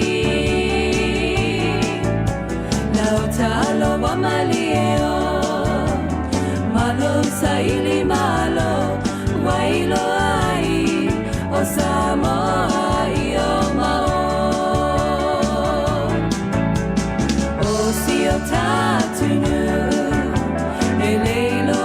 Whafanua au lau talo Se wailo ai taua Alo I whaanga tama Ai le ngalo I laua nganga Le tapua inga Olo o tui mai le muli papanga Wapatili mama toto To sito e aina Tutuluai uale pisa Ia poli uli lotino Ai malama lama umata Tama Samoa Se ia tafe toto ala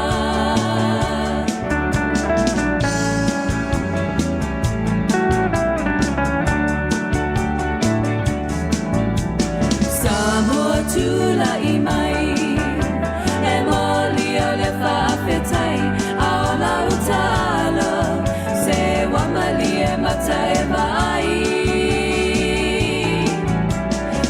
Talo fatau sala ele tau mate seisi a emalolo le tamali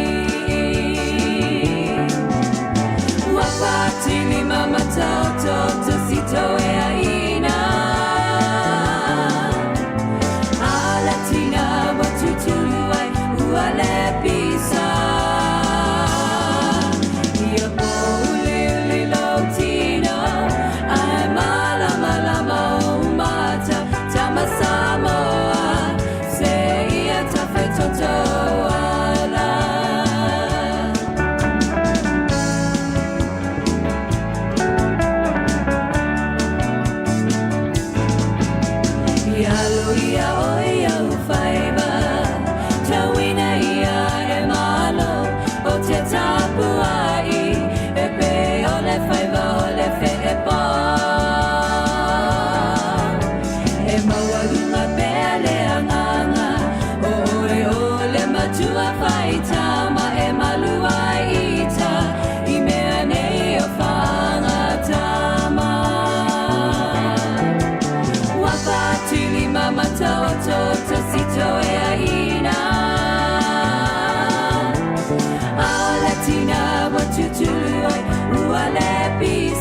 Samoa, say a Tanoa Ava. Wapatini mama toto te sito ya ina. Aolatina watutuluai uale bisa. Ia poli uli lotino ai malama lama umata tama Samoa say ia tafe toto ala tama Samoa say ia tafe toto ala tama Samoa say ia tafe toto ala.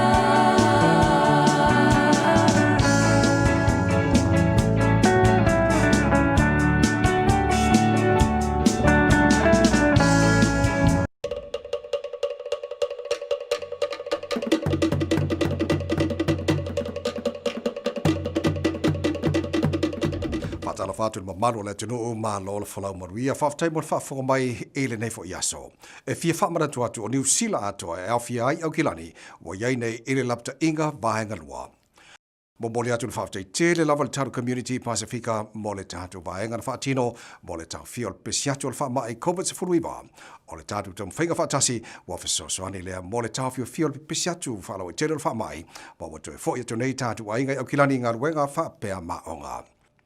Fabul mole, fa fo fogale lei a o fa matala le se senga o tula fono fa bulu tonga mo au kilani mai si va ngai satu o le tino. Mo au kilani o le afa iti tia fa numero fa bulu tonga ma o le afa awo ina pere fa ngata mai ile na o se furu tangata e au fia fo ile fa singa fa lo tele e pe o sauni ngalotu. Mo isi vai ngai fa fatu New Zealand e sili atu foi numero fa tanga ina mo fa pu tonga e ngata mali se lau tangata mo sau ninga maliu e tasi la vatula fono mo New Zealand atoa ona fa ngata numero tangata e awai isau ninga maliu ile lima se fu tangata e te tauna ye se fa tanga mali matanga wenga so fua maloloina o feo inga hanga i isi vahenga o pitonu o New Zealand o te tala nei mō mafu anga te tau i te ngata lava ia mai tūtau ngaruenga. A whai o whai malanga ono mafu anga o whaatangai nai e te tau ana o mai lau pepa o whaamaoninga whaapea masau aidi e Yeso wata.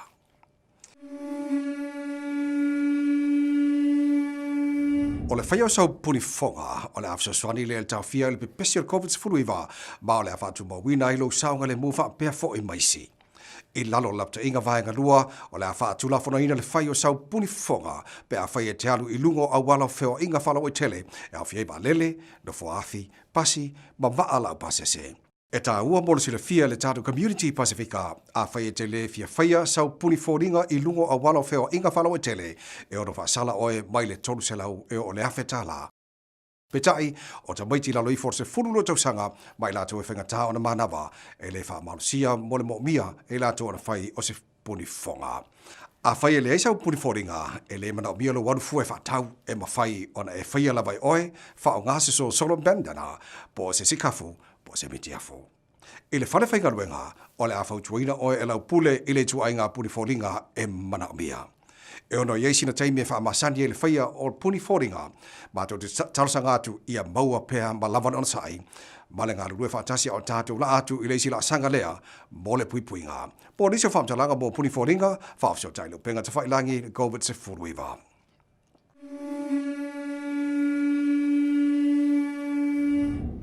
Talofa lava o loingoa Dr. Nuatupai, mo te whainga luenga le Beta Drive Doctors i Mangele, whaapea ma le Cavendish Doctors i Manukau, i Aukilani.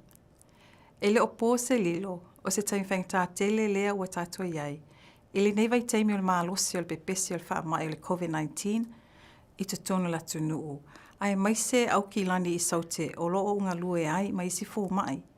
O nisi fo i o alo mo whanau o Samoa. E le tau mate o to o telo i tātou wala ngona fo i le fiu, po ua tau le lava leo no sai i fesuisuia inga o iai e pe o le nofo e sea, nofo puipuia, tapu ni o whaliwhainga luenga, whaapea whale a onga. E le o di tū langa whainga o fie pe manatu maa mai e se isi. Ai maise le mautonu le telo taimi, mai le aso e le aso. Tautua nālo o tō soifua maloloina, tō anga pe whailwha malo si tino. Ma whaawau pele whai o tiute mga luenga, ma nisi mea o whaafia inai oi.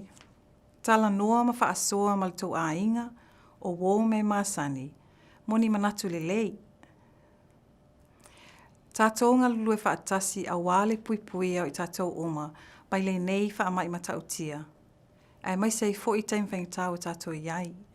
O le autu o lau whaasoa i le nei aso. O le suenga mo le COVID-19. O le whautuanga, awha pēr o iaini a unga le whaamai pē sa e whela tai fo i masetasi o whaamaonia o maua le COVID-19. E ta tau o na whaia so suenga. E sili lau nofo mauti noa, mo le puipuinga o oe, ma lau ainga, ma tātou uma. Awha pēr e au mai, e tele o maua le COVID-19. Aua te whaatala le.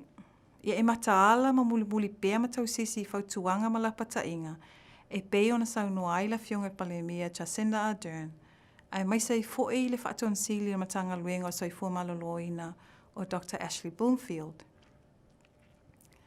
Paulea o sau whaasoa po le tātou atu nuu mo le nei taimi. Whawhitai mo loto langolango sua, whaamalo le ona sai i taim whaingatā o loo tātou iai.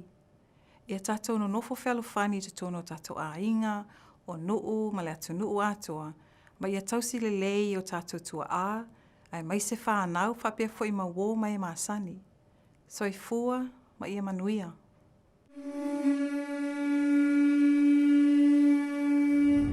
E whai fōsiaki pa tau singa mo le COVID-19, mai ma whai a tangata umai te tono New Zealand, o na whai siaki e au fia i tangata lo i nei, ai ua le toi au ngā visa. E le whaarau loina o whaamtalanga i le Immigration New Zealand, tu salawa, pe a whai o whaamaunia o e a fia i le whaamai.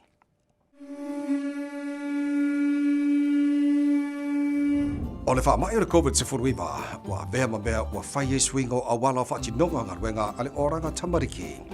O le amatu wa sia e whaafsota i atu e o lo o tausia tamaiti, le au talavau matamaiti e ala i video mataranoanga i le telefoni. Ina ia mawhai o matu sauniani a wala fisoswani ai i vahenga e mana o mi ai. I le tūlanga wa tawai o na fisotai i le tangata, wa ia inga whaatulanga ina, mo le tausisi le saunga le mua tangata uma. I le lapta inga vaenga lua, o le a whaia puni fufonga a le au whainga ruenga mo tangata lau tele, pe a whai o le angaru lue whaalata lata matangata.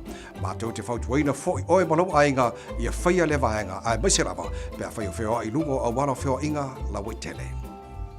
A whaia mo mea oe malau ainga le fisoswani mo le puipuinga saunga le mua whana witi man au talavau, whamon mole, whaafsio tai le telefoni o 5 toru lua ono, 5 Whaia le tātu tiute, whai se puni fonga ma apatu, Joseph Soswani.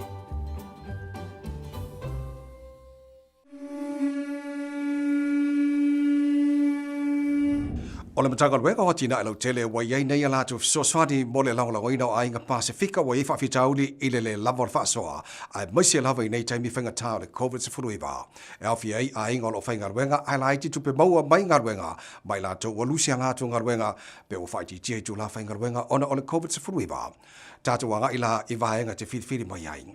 Wa lusi lau ngā luenga whaiti tia tu la whainga luenga tau le sangaloa mo le income relief payment. A wale mawai se Soswani pe a whai wa lusi lau ngā luenga pe o whaiti tia tu la whainga luenga. O le lusi lau ngā luenga po le whaiti tia tu la whainga luenga e whaki ngā uru. A maise lava ile nei vai tau le COVID-19. A whai oe a fia i nei whaafi tauli e ma whai na Soswani atu le work and income. E ona mawhai ona e anga waa i le COVID-19 income relief payment e se furulua vai aso peimeni i le lusi lau ngā luenga ona o le COVID-19. E mawhai foi o na mātou fisosoni atu e sa ili saungaruenga ma o ngā mafisosoni atu i le tau o le toi a matai o saungaruenga fau. Ngā lue ngase, tarsanga mo le Leave Support Scheme. A whai o e mai, e ono iai se tūlanga wha soifua maloloina, a ele mawhai ona e alu i le ngaruenga, ma ele mawhai ona e ngarue mai i le whale i le nei vai tau o le COVID-19 ona le tu ai ngaruenga te whaia, e iai le se leni mai le malo mo pulenga o ngaruenga mo le atulanga, e maua i lo tongi, ma wa whaingoina o le Leave Support Scheme. E te tau, ona e whamali ina nisi o ia inga mo lau whane whaingaruenga, e maua i le peimeni. Siaki ane e le upenga ta whailangi a le work and income. Maratua, ele na o te ngata o ilunga o le benefiti e maua se fisoswani mai le work and income. Mo lo si le fia pe e te angawaa, siaki ane le upenga te whailangi a le work and income, ma te ngai i le taiala e siaki ai pe o ani vaenga e te ona maua i le check.msd.govt.nz.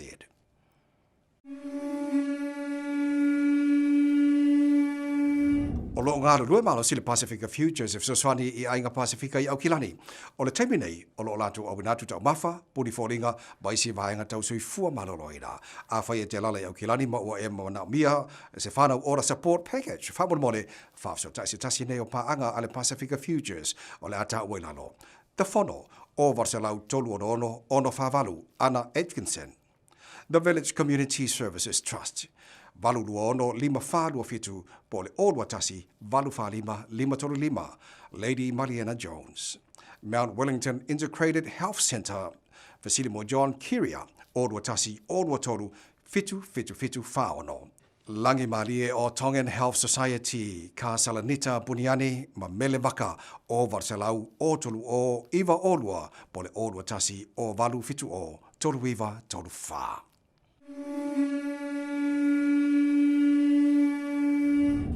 Ma o se tala lata maile nei maile matanga ruenga o a onga.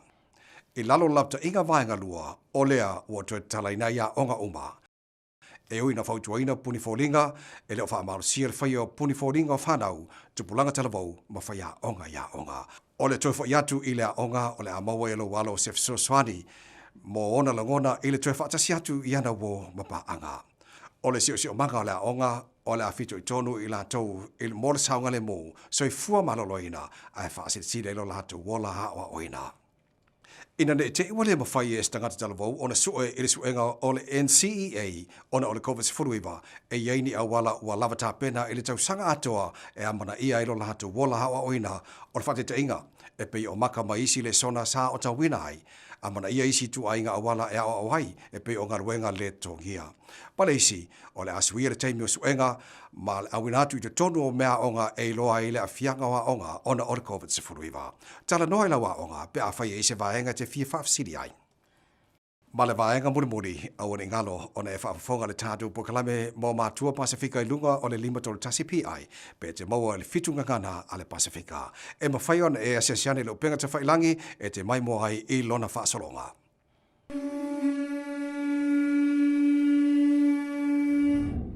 Talo fa Samoa, o lo ingo siki a human matanga luenga leo leo New Zealand. E fia whaaftai al matanga luenga leo leo tātou tangata Pasifika. Ona o la o tau langolango le tau mawhaia lea e tau fia le pepesi o le COVID-19 fumalaiva. E langona lava le whaanga e tia ona o la o tau langolango le wha mautino ina lea o le saunga le mua tātou ainga wo matangata lau tele i New Zealand nei. E whautua ina pēna matanga luenga leo leo tātou tangata ina i au sita ia pētu la whano le COVID-19 fumalaiva. O le aasia fo ina matanga luenga no fuanga whaatau. Ma no fuanga o lo whaia isi aki. Ma fesoswani o tātou tangata, pe āmana a mia le fesoswani. Āmana a mia se fesoswani, wha mole mole, wha so ta ili matanga luenga leo leo i so se taimi, a wale tautuaina o lo o tau mamanu. Soifua ma ia manuia.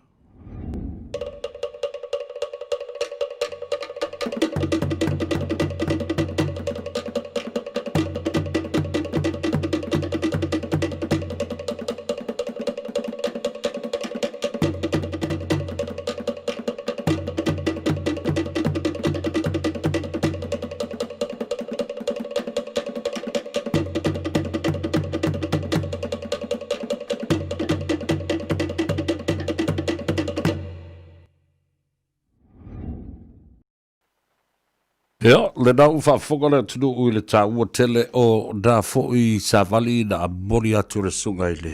Ria awa o ia te vai meni manisi o le au whinga wenga soifua maloloina. Ali imta mai tai fo mai ia ai le ngata fōi le nā o le mtanga luenga o leo leo. Whatalo whatu le tina matua ia taulangia. Ia whapea fōi le tua whina atu tongi. Lau so ia a sui. Ia, whapea fōi siu tau a inga i puke kohe. Nga lolo soifua manuia ia te ole tina, whamoe o lo mawalo soifua lau le lei, malo malosi. Ia, whaftai fōi le mafuta mai le tātou proklami. I lau wawa ai atu i lunga o le tātou apia fōlinga, whatasi fōi mo le tātou YouTube channel. Ema tau tia, le tō tele o tau. Ma le pa ia mawalunga o le tātou tunu o lo o muni tai pēr ma tulituli au pūle nei polo kalame. I vai a so te tasi uba. O nā e pēr au whai atu si mea oka, ma si mea tunu, si mea saka, si mea whalai. Whelanu lanua i ale te unga o ngā sesenga o tau mawhitanga o le so. Ia, a wā ia mata upo e onga onga. E te tau o na whamanino ma tala ia o na pona. Ina ia manino le lei ai ia o tātou ta mā matina mā tutua me se fo i tātou o lo o whaia pēr le tautua o le aitau malele mai New Zealand ma Australia mai sia tudu o le lalolangi ia ono o le alo lofa i o tātou a inga o lo o i Samoa whatalo whatu i le tuafine a Tanoa Ava lo boli mai o nā lo whaanga ma whaamianga mo le a soifua le uso ia malai ngā olo maliko.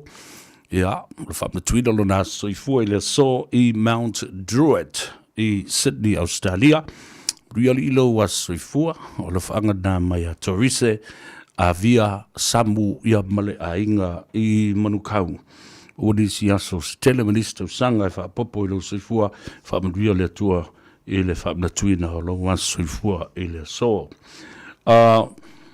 Tasi ale o lau au ngangi atu i hate oe.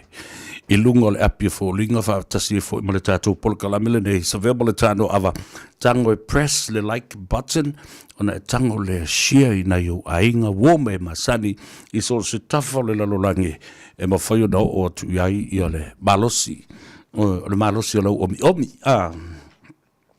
Atalo fatuai i le tōtele o le fatu mawhaio na a feal zato por kalame tuala Maria Blakelock ia whapea foi Anthony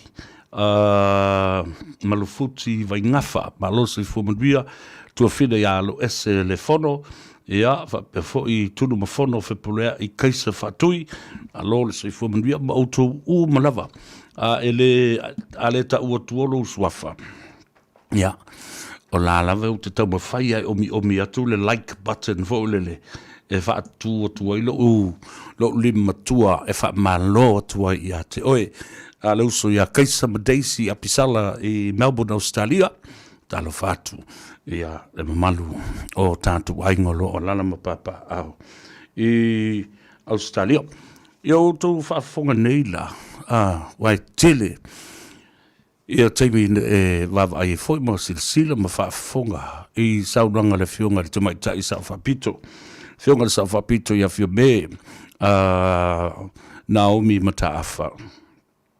Auto sisile, o le matua te lea o lona tongi o le fisui pule. Te lea lona tongi o le tulanga o le Minster. Te lea malona tongi o le sui pale mia. O le talafasa lo pito mua lea ua wha wina. Uma ona ulua i pale mia lona tamaya Mataafa whamwina.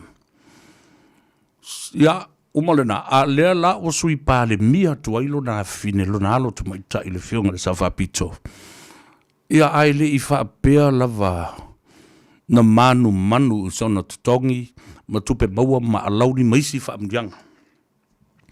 Tua ilunga. Ua tōta mai il tu maita. A le mani o le awala na whailana tōta mai.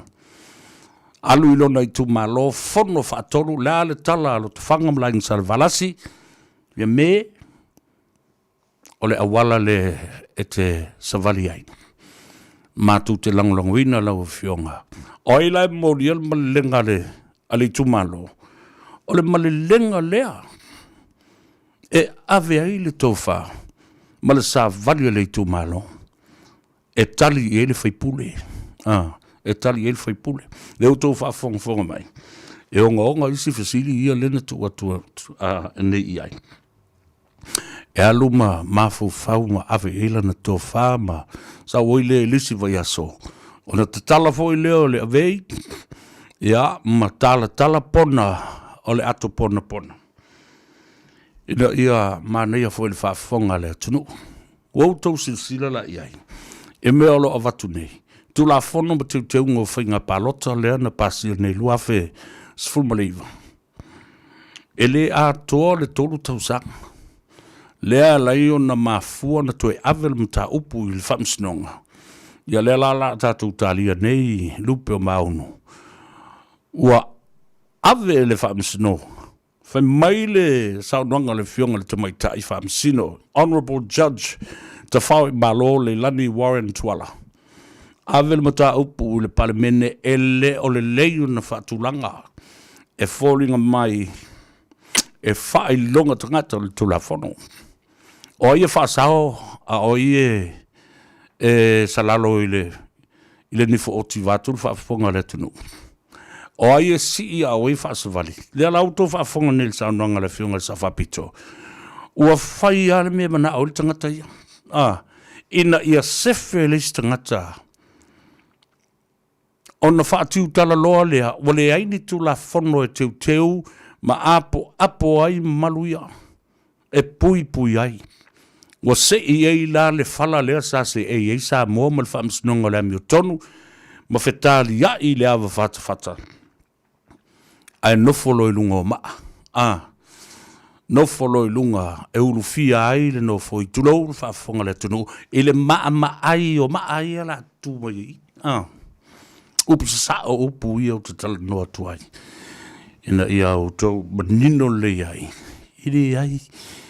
Ili to i milia. Nā na whaatulo watu le tunu. Ia manino le ai ma malama. Vaenga o menei. Ta walewa fwina. Na tātou pongisama, whaavaleo tātou lea mea, ma lea mea. Ia, o la alawa i tangata ia la tu te langlango ina le. Ne fionga le. Ne ri palmia ma. Ai, o a umolo utiute. O le whaamalama mea. O na pule leo le tangata. Po o le ala na whai unga e whai. Au umana folosia i luma mea. Ioi. O mele lei e whai le malo, tātou vivi i ma whaafatia ia mea lo whai e le malo. Ioi. A o fo i la i mea e wha le tonu e loa al tangata ia, e le fitau i malona ma fau, mai e fōringa mai e te tauana toi tu e seisi taimi e toi ilo, vase, pena, ma mai oa le lei ni au lape ma ni wha lau o le tulafono. Then we should give it time. Io, tau lau na lava se pena, e a fo i se taimi e tā pena ai. Ia ma wha ngā solo ai wha talanoanga. Ina ia lea, o upu masani le tunu, au ma lu manongi o le lolo. Ioi. E le sua se lolo se popo e tasi. O le tele i upu e. O le tele o sulu e mawai fi ngota. A tātou pulu limba. Ia ma tilo e le melea. Feli wai. Ia. Au mai a vatu. E le fa pena au mai loa. Pasi o fa tope fa pena se mea. E tau. Wala wale a tala. O ia whaalongo i Samoa. O le atunu u atoa e tō tele i lana tō whamala na whautanga.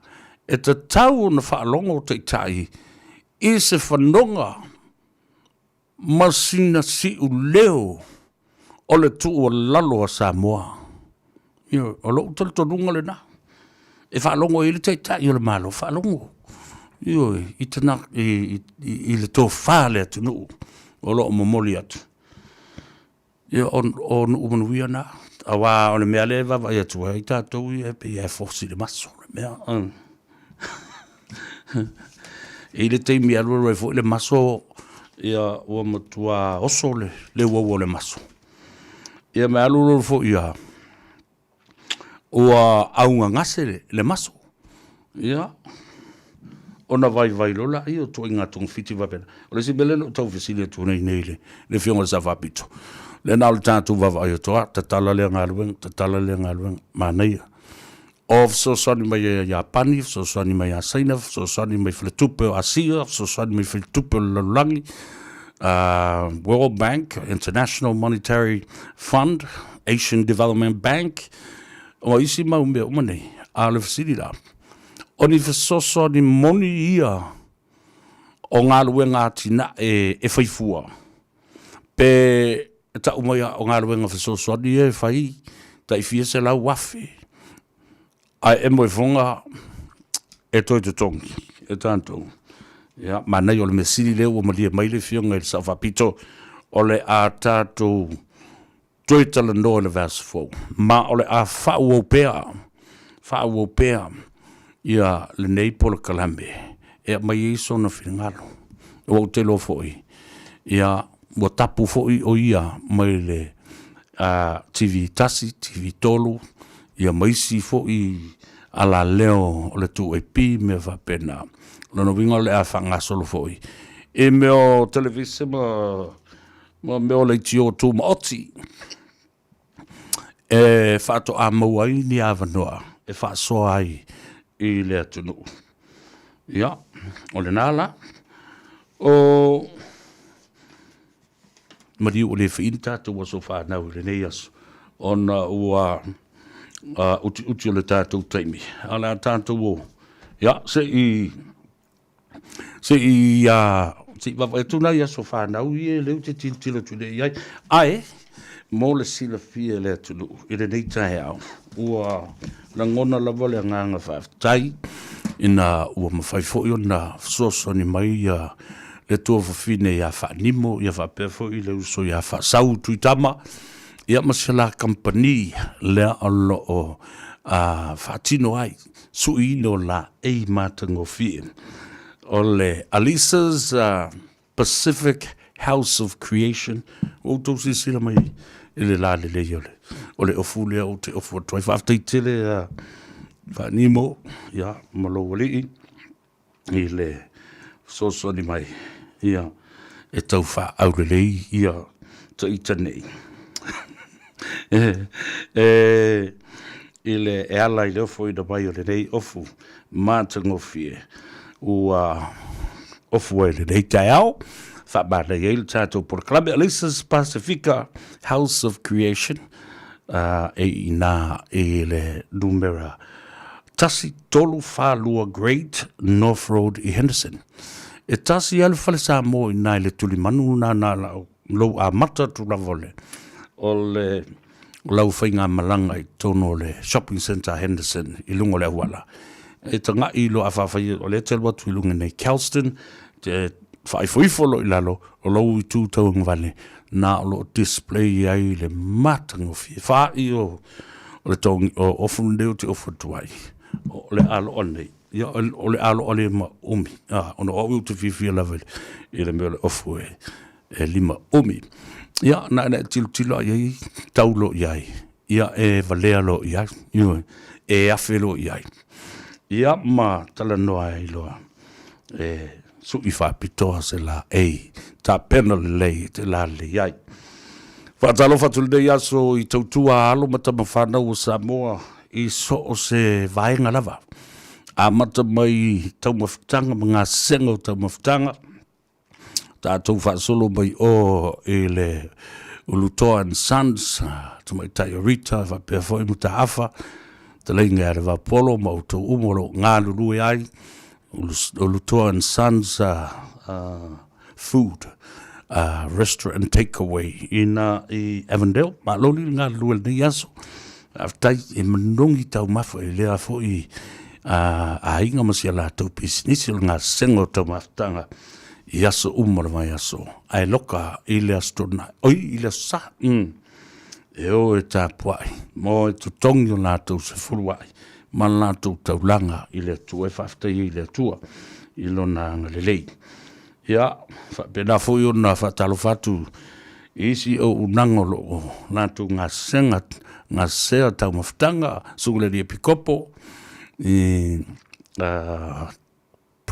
Bishop Teo, aloli, ia male whaletua ia Elizabeth, i le tuisa maus, take away, Polynesian take away, I ve fo I le vaenga le, Dominion Road, Wha solo mo I nai Three Kings, ia lo I ai ia le, I la tūlo o ngā sina fo I tau mawhtanga, nā le R&L, Polynesian food, a taste of Polynesia, ia, aloli le ngā lua le nei aso, ia, va pena fo I la tau I le R&T, R&T, I whasanga I mali library fo I le Orehanga, ia, ta sili na fo le inga Samoa, Tionga le loli ia peita maleifi ma le au whinga anuenga malo li le au se uru pua a fo ia se uru peak fo te I mao I lau kingero te risa I ia le ngata le nau tō whina ia Olive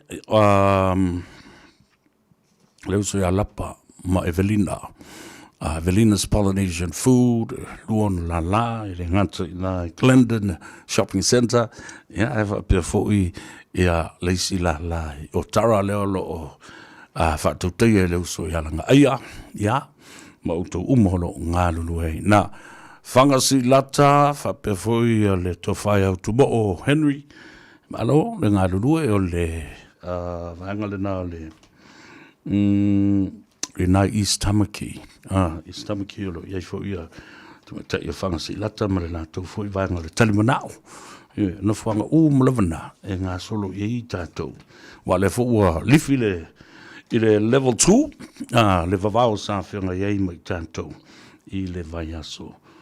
Le stofina se I bavai atu nei.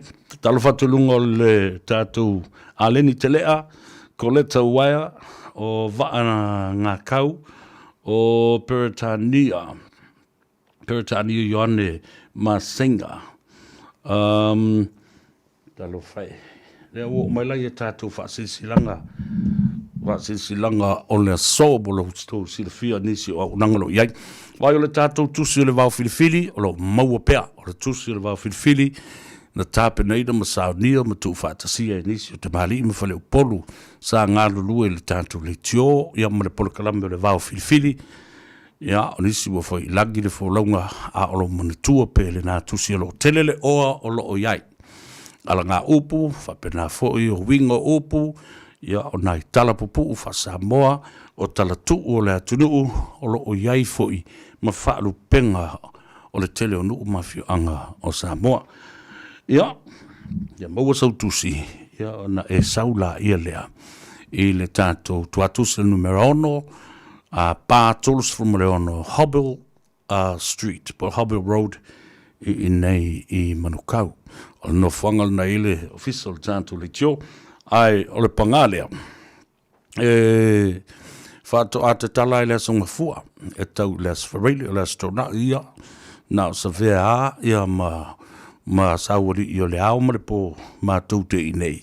E reisi si e tala I natu le ofisa ia te. Oe, maua lau tusi o le vau filifili, I pe awhai te sau le asonga fua le tau le iwa le tae hao seipa ia le teibi te puri le ofisa le tau le tolu o le auri. Asonga fua le nā e tau I le aso whareide.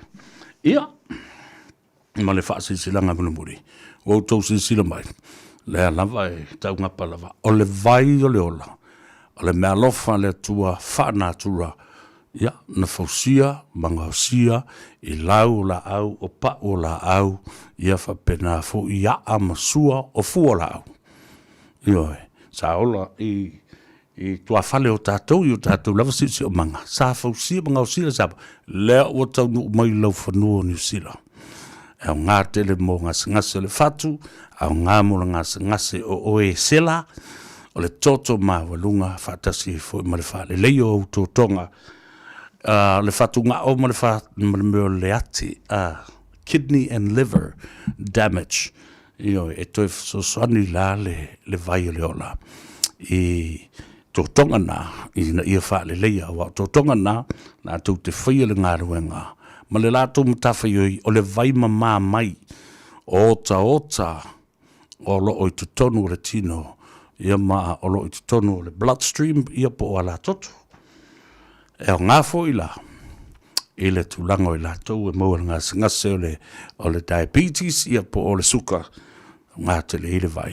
Ia, wha pēr fo I le o ngā le lei, mō I lātou, ia, maua I le meo le ngase o le ti ngā o so ongo po ngaivi, o tau au o le ngā tua, wha solo tua I tuli, ia wha solo tua I vai, o po ngaivi o lima, au ngā tele, ia te ope maua, le ngase o le ngungu, ia po le arthritis, o le mea lai te whaia, o lo wala au o le telefoni, po o lo tango e text, Savea, pesta, le tau talatu ia te oe. I le olu atasi, lua iwa wha, fitu iwa lua fitu, olu atasi, lua iwa wha, fitu iwa lua fitu. O te vini mai, o le te wawai, mai o le wheli tātou po le kalame mare o le mea, o le wha whonga le tunu, e mane lu tango e text mai lu swafa ma lu tuatusi, o na whaingo fia lea, o na whaile tāwhiso o ta inga. Pe a mai ia le po le kalame, Ia, ale o le nāfoi, e te whaalonga mai lo la tāle wha o le a o waluru, e su ole me whai o vai o le whiawhiri wa wakakala ma li whili me o le COVID-19 restriction. O nga e vave mai lea, I le ofisa, ia, o le I taina, o pe o le te o le whae, mana vai ngā ruenga, o lua tasi lua iwa wha, fitu iwa lua fitu, mo I la tō lo o lala I le pitaru leo manu rewa, Manukau, whaasolo tuai I Glendon, o Takanini, Papakura, Hamiltone, tau te anga I fulai le no fuanga le nei, luas fulma le lua Templeton, tusi fulau, e lau whasi pepa, na whapipi I le lumo le tau, lale mea, microwave, ia po, o le tau, pusa isa foi, ia mana tuai, le numera o le vai o le ola, ia malona tuatusi, o le luas fuma le lua Templeton Place, I le pitadu o mana rewa I Glendon, I nāna hanga I hele tō tele o South Auckland, I le tua whine a Maria, Maretta ma Yosia,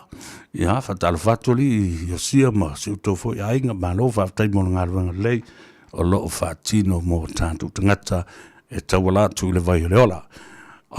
Luas fulu lua Templeton Place, Glendon I Manurewa. Ai o leisi la tātou I nā I Otara. O le maotai funga one, o le fio I le fionga I le li saoli, ia tuala, taua, tino tau pau, ia malwhitua ia peka malkama Tino Junior, ia hanga umai fuala I Otara, Glen Innes, Pamua, whapena fui ia oi, I Dawson, o Tahuhu, manisi vaenga o Mangele la tāna I ai. Sfulma le tolu, Lappington Road. 13 Lappington Road. I Otara, ia, e off I ngati Otara, le Otara Road, vo le alu I te paka le masani o whai ea tātou. Kirikiti mo tālonga, o le sama. Ia le na, umatua I le, talai I le vai leola. Awa tule whapalo, I la tau o lo mafuta mai lunga o le tātou api o fōringa, ia me se fō ima le tātou. E whai aku, e ore vili mai, le vili mai. Se e vili mai pe a manawa, manelo text mai, mutu mai lau swafa, ia ma lau tu atusi, ia ona au tali e tuai lea. Tala e na tangi mataena, o le ai le mo atu ia te au le melna o ke sia whaimalie Queensland I Australia o le yato Apollo mai Melbourne I Australia o le uso ia ene kapisi e moa I nā I mota le vai o le uso ointa mai Teresa Tonga ki o alof po, alo le Saifu Maria. E limas full talal tau le tusi o le wau filfili leo la ofisiri bai ai nisi o le tātou tunu, ta ua tele au ngā mo utau, tātou umalava. Mau ale mea au ngā tangata. Ia, o le vaenga le mai Oklahoma, o kam koe mamau, le mea o ne i tangata nila na fiai. Talawhalan wola, tai mane Pitolau, Wesley, Savea, malo le soifomenria, after yatu. La tātou o e tāna i tātou pese nei whanofo fi mali e le tunu, ia mamori atu i fo le wha malo me le whaftai i ngā ruenga o lo o whengai mōtou, mai se le au whenga ruenga o le vai aso na se i mawatu nei, mai al tātou whawhiwhianga ia. Ia, o mai le tātou tala no lea, e nisi o mea o lo o whanga solo nei, o le vai aso le nei, ma le vai aso fau, o lo o wha i longa i nai, ma wha mana tuina, la ma wha tāua ina, le ngase le ma fau fau. Mental Health Special Week, ina ia manino e fo i tātou, e le ase si o tātou e alo i le mea lea, ngase le ma fau fau, le ua masari o na tātou talanoa iai. Pe mafua i sea, nisi o tātou o winga o upu matala, o le ngase le mafau fau. Ua le mawhai le mafau fau na handle le mea.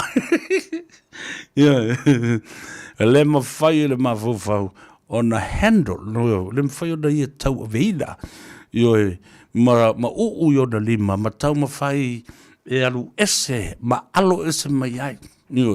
Ua amata o na matua ta alo ai le ti Apollo i le whai ai ma le mafau fau.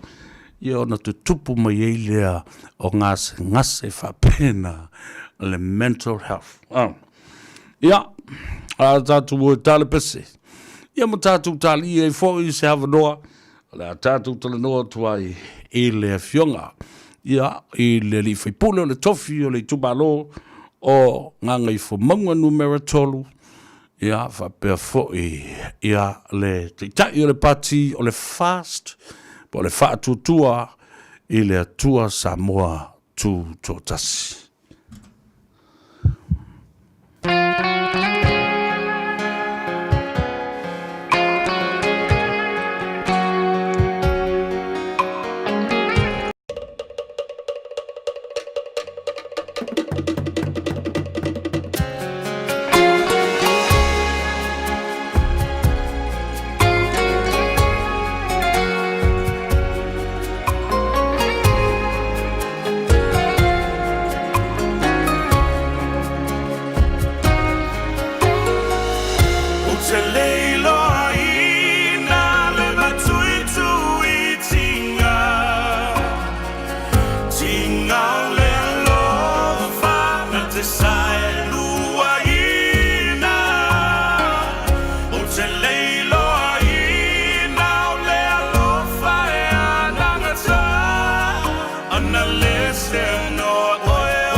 Fetuta i alla i lo uolanga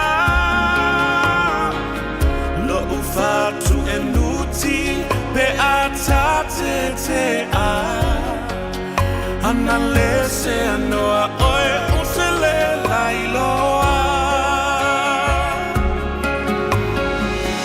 usele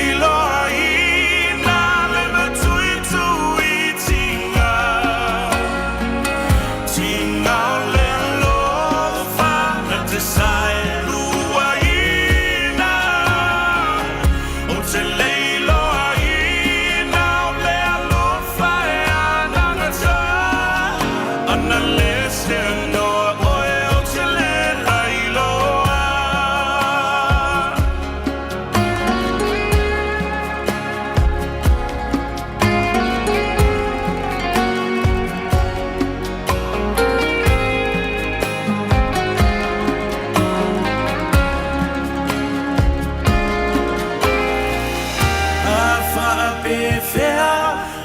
to e whama i le rai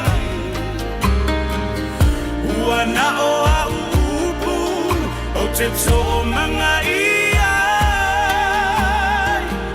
A o a ao Pai mai a sei malu ai A ta te te a Ua o lai loa Leali i a ve e se ni Te leilo ai Nga le matui tui tinga Tinga o le alo Whana te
aso o le mafuta e malingi le muai o uloi mata le talu talu fou ao ai na te iloina fuafuanga ale sili sili ese moe maita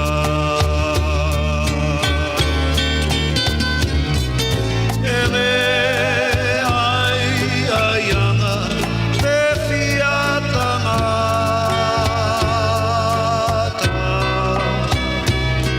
ona pau ua e la laumate ave ai mausala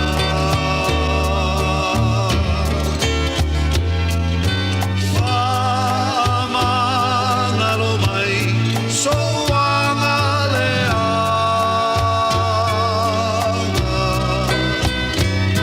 o le atua whawhia fia ina so whanoa noanga e pei o se ata whali mai aso umala pei o le meli le sua malie o winga tausala e te fesili mai pea lava pea po te iloaina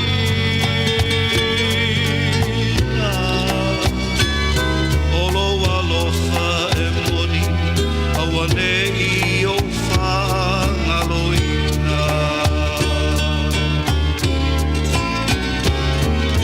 ele ai aianga e fiatanga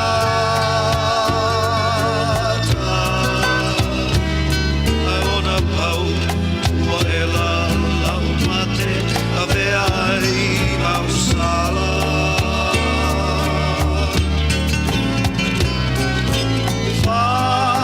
whamangalo mai soanga leanga o le atua e whawhia fia ina so whanoa noanga o te mana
umaya olo lima olo alofa ele mafai ona whangaloina e te leiloa ina ea olo alofa wa whavalea ia o e lau mana lea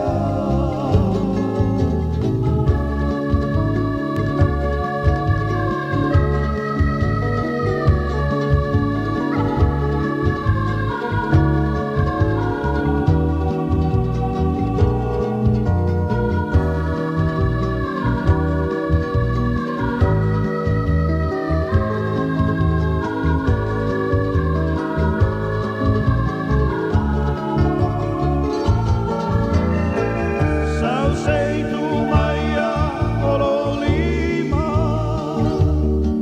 o le alofa e le mawhai ona whangaloina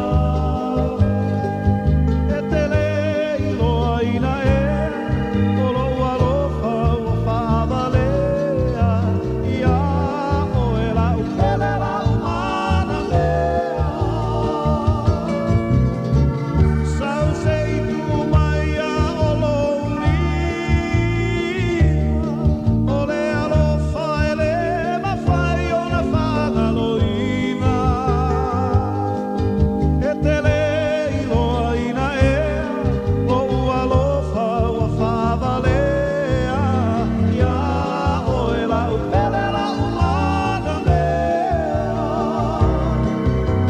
ia o e lau mana lea ia o e lau mana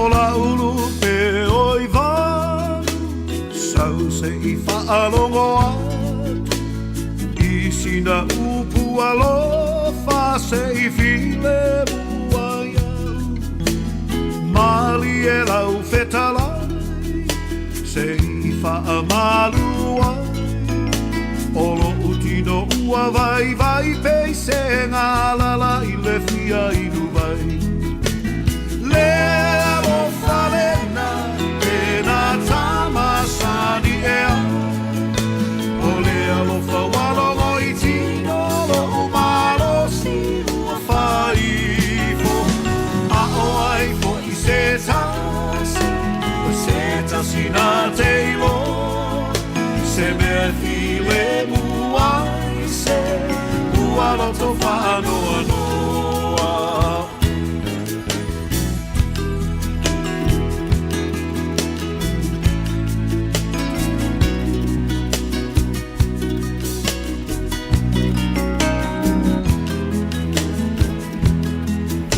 E toa te lele mai va E mana ia le vainga o mata E fua te lele whatoanga I fua manongi ma fua mata Sili ai le fua e taksi Ola ulo sa pa e pai Olo usei o te tiwaia Ue vanga I le afiafu Le alofa lena pena tamasani ea Le alofa walongo I tino lo umalo si ua whaifo A o ai fo I se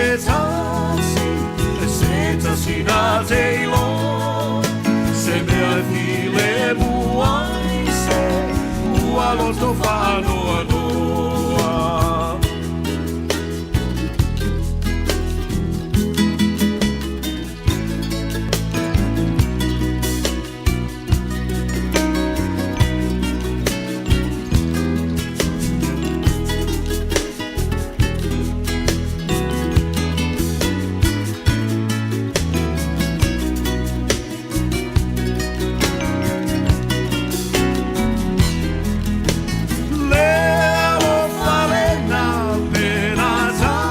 no, le whawhiawhianga mai le whionga whanana Jerome Gray, ia, le nari so mana olu I manu.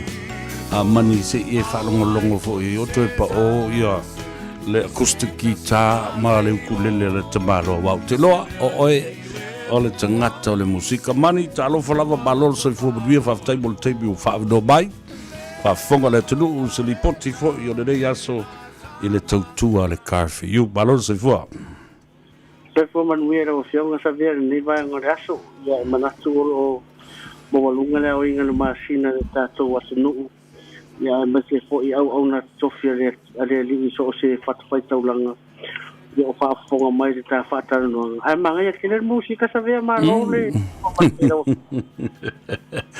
ia whaaftai fo mo le taimi o leo whaafonga le tunu o le a tau whai fo I ma whaasifo ngā luenga o le so ia au te tali tonu ia o le nā lava te tala lava se I obia se tali poti o le rei aso ma nisi fo I sa autou ma futa ma tala noa ma whaasoa le tūlanga o konkalate o le whia mou o stavali ia whaftai Savea ia e pe ia fo I ona tuina atu pe ia so umor tātou au nanga ka for you ia ai mesere le ia so fo I ma so umor nei vai ia so e fatu mulia ma pisi tātou au nanga ia olo ia foi le mamalu so tātou atu nuri nei loto ama tono official o tau whaia la tu tātou sanga I le nei aso ia manatu foi o le amo foi se tari fia se taimi o nei aso pe a mai ale leo na maua mai ia whai unga foi o la tu tātou sanga tātou finance a tātou au nanga Savea pe na silfia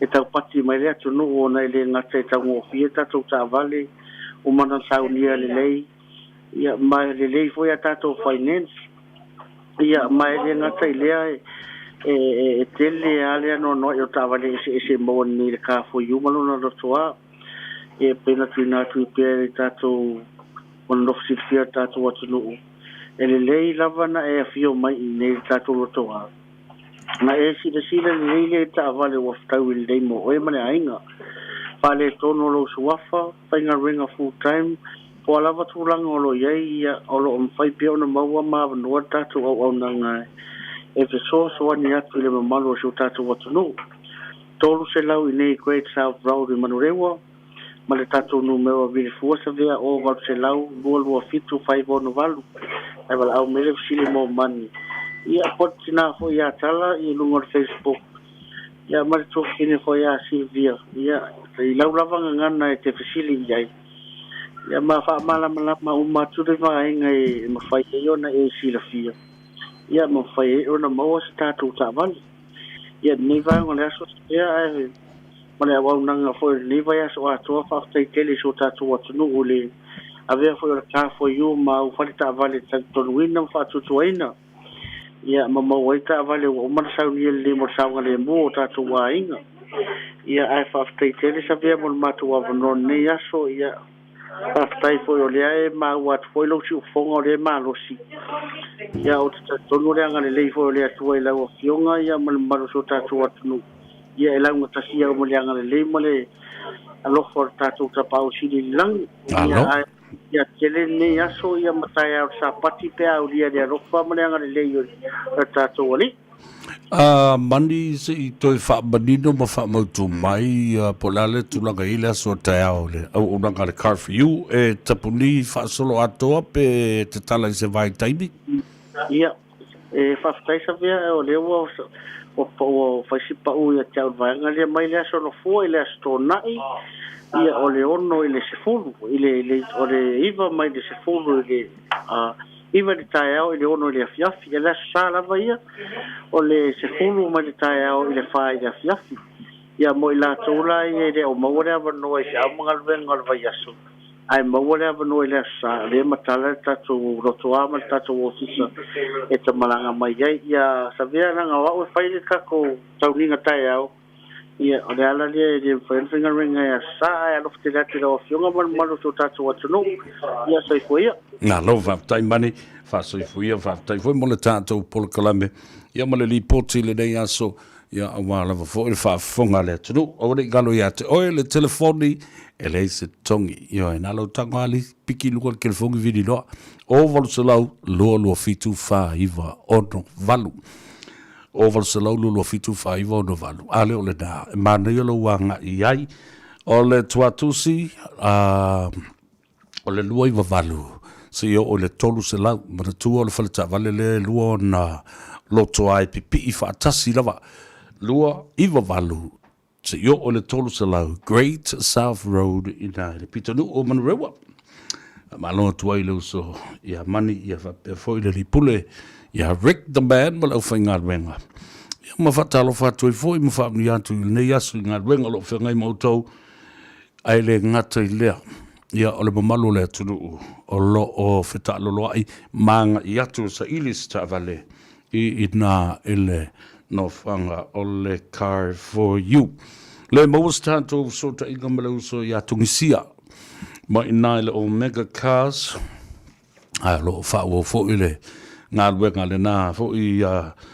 tamali o le all watasi fafi tuono lima fatasi all watasi fafi tuono lima fatasi le numera ale sunga ya tungisia le li pule o le tato faleta vale ole omega cars ale ole da ya nga i le latu tuatusi lua se lau Cavendish Drive i le pito nuu o manu o Manrewa ale Cavendish Drive lua se lau Cavendish Drive i le mamautua i maletau langa fatau fatalo fatu inisi lo ilungo le tatou api folinga malo ia tuato anga shia tatou melnai e tele ia tatou e o lo o fa fonga mai malanto foi tau miselo fo ilungo le tatou YouTube channel Laurie Watson malole se fo manvia Pentito Mika o ai lafo leota lole se fo manvia ia fa pe foi ia falesi ki polo ma lori falesi o pele fua papa alor se fo meduia le to fine ia por fala Yvonne por fala a hokam tano fatul tatu por Columbia te oi emosio tina ia fa le lave ilonga i Las Vegas por Los Angeles foi i America evel mamao o mealo tapo i mai ai Pesel to tele o tātou ainga, wō mpaanga, maesa a onga whaatasi University, Brigham Young University, Hawaii, ia le nā ua o tau mapu atu Salt Lake City, Utah, ia ma whamotu ai o tau ainga. Ia manonofo ai ina, maifia ai ina, ele toi fo i sisi Samoa whatalo watu, ia te o tau uma o paanga to tino, ia mai le University, le tele o tau sanga o mawai, ia ma whaafiafianga, ma tā utia sa tātou whaafiafia ma sivai, ma whaafiafia i le lalolangi o tangata tūlisi ma le au tāwhau mai, i to tono le atu luu o Hawaii, i le laumua i la ie, i la ie i Hawaii lava, i le mea alo i ai le universite au au maurunga, ale e kalesia Yesu Keriso lau pa ia o asungatai, e tau la atu i le Polynesian Culture Center, PCC i la ie. O fol te men fona, o fa malulu atu. E vili atu ia le telefoni ia le fionga le li fai pule. Ai tali mai le saina. E ile me malia le au te tala no atu i le aso. On o le fiu e tau ma fai atu i telefoni nei ali i. Tamai tai fai pule, ia fa pena fole sunga lauli. Ai tali mai le saina. E ila lo teltodunga. E pei e se mea lea e intercept ai ia le wala au le nea na isa moa ma le wala au mai foi ma le tali atu. Ma le tali mai o. E te tangi le telefoni e piki atu ilunga. Ai tala noa mai ia le saina. Ma xiong xiong, xia, ni hao. Io. Anche ma qua io fui fingere chi a polori. Io ai nei technology. ua ia i le tau piupi ai o le ti Apollo i lunga o le leina o feso ta inga ma le teknolosi i dei o na po ia ui lea ia la e tau mawhai mai fo i le fionga le li fai pule pe ai sea pe ai sea lava ua lai o na whalewe lave nei tangata i le teimi e fai ei feso ta inga matala noanga ina ia wha malama lama ma wha manino ni si o vaenga ia a wā ia lo tātou o tunu. Waftai o leo lifi le COVID restrictions o le whainga pālota le nei tau sanga mo i tātou. O na tatala atu wai leo tātou leina. Tolu fitu tasi liba i vatolu mana tua o le ai ia whaataltal noanga le sunga le whawhengainga ia lui Bonifacio manisi fo i o sui whaatutu mai i le whainga panota lela alo tu i le tātou tunu i la sosfuma fitu o kitopa o lona winga ua toe tolu lava vai aso o na tātou se e lo le whainga panota lau tele le na e le ngata i le sa ilia ma le whiwhilia o ni sui whai pule fau o le mauta ai lua fo i isi whainga panota ma whaina whiwhilinga o le tātou se e ai a referendum nei end of life choice o le pula o le tangata i le whau maina o lona soifua i a whaatasi ai ma le whaatu la whanoina ma whaatanga le tu la whano o na whao ngā i a maula sa o loto i a le melele o le maluana po le pakalolo po le ala fule ngō le si mele whae ngoi ni ia o le whinaunga na o le whai nei o le a sou tali tonunga iai o le a sou tali tonunga iai me se a tātou le nofo ni New Zealand a tātou le talanoa la inisi mea Samoa anga le ua mana ia al por kala me wha wau le mo le vasfo ai le tu ua i lava ia le tau mo whai pia mo Samoa i le laina ioi e iai alo taltununga iai ia meo o tangata ua lātou intercepting ia telefoni ma whaatala noanga ni ina ia nanofo pongi sa aile tunu oni toi malama ine mea tupu ia watalo fatu le tupaitai o sali to malatai malo sa fumanuia langi en moe Holbor fa pe fo tupu leota malole sa fumanuia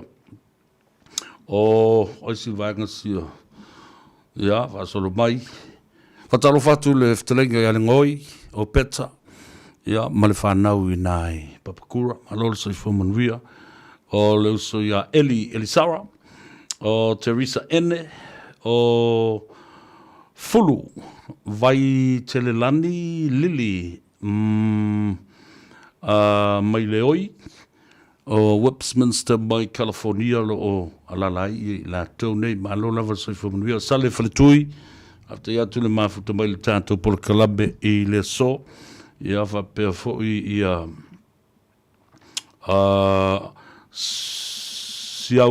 siaulangia lainga fa o tovio la tona mai me le poni Australia to tele ia i la tau o whaafonga mai mo mai le tātou proklame Australia mai se Hawaii Amerika ia ama tātou i Samoa o mai i o la tau whaamianga ia whapena fo ia o mai i o la tau fo i langono ma whingano e winga i mata upolo o tātou talanoina o a mai oe malau tāpenanga le whinga panota o e loa sisi te panota iai Whamante toi foi mail to pai Jacinta Ardern malana whainga malo to tele sui mawars football tolu sui o le Pasifika e mai se olo matama whanau o le tunu o le ata penatu mo le whainga panota to tele sui o Samoa ma le Pasifika o lo iai tonu o le whainga malo so whatasi a le Labour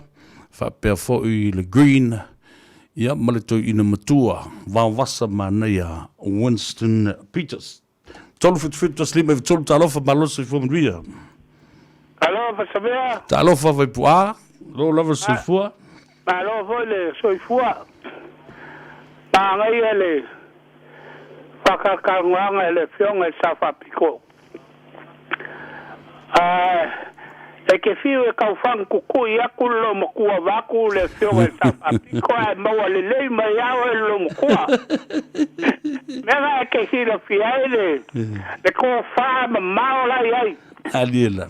E ke whiu sungu i aku sanga ve waku lo mokua. Ia mokua.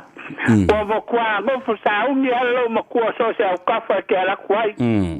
Raga me manga ia mo ko fa le kaka e poko. Aliela. Ele mo fai ngo so nganga I se me le o mo kingo mo sao. Ai fa kai o ngai ko mo o ka ko ava ngo le va ya. Aliela. Ia se lau sa mai pe le ko fa ka fiofi. Le ko fa me kongo mo fa me sa vai le manga I o le meole.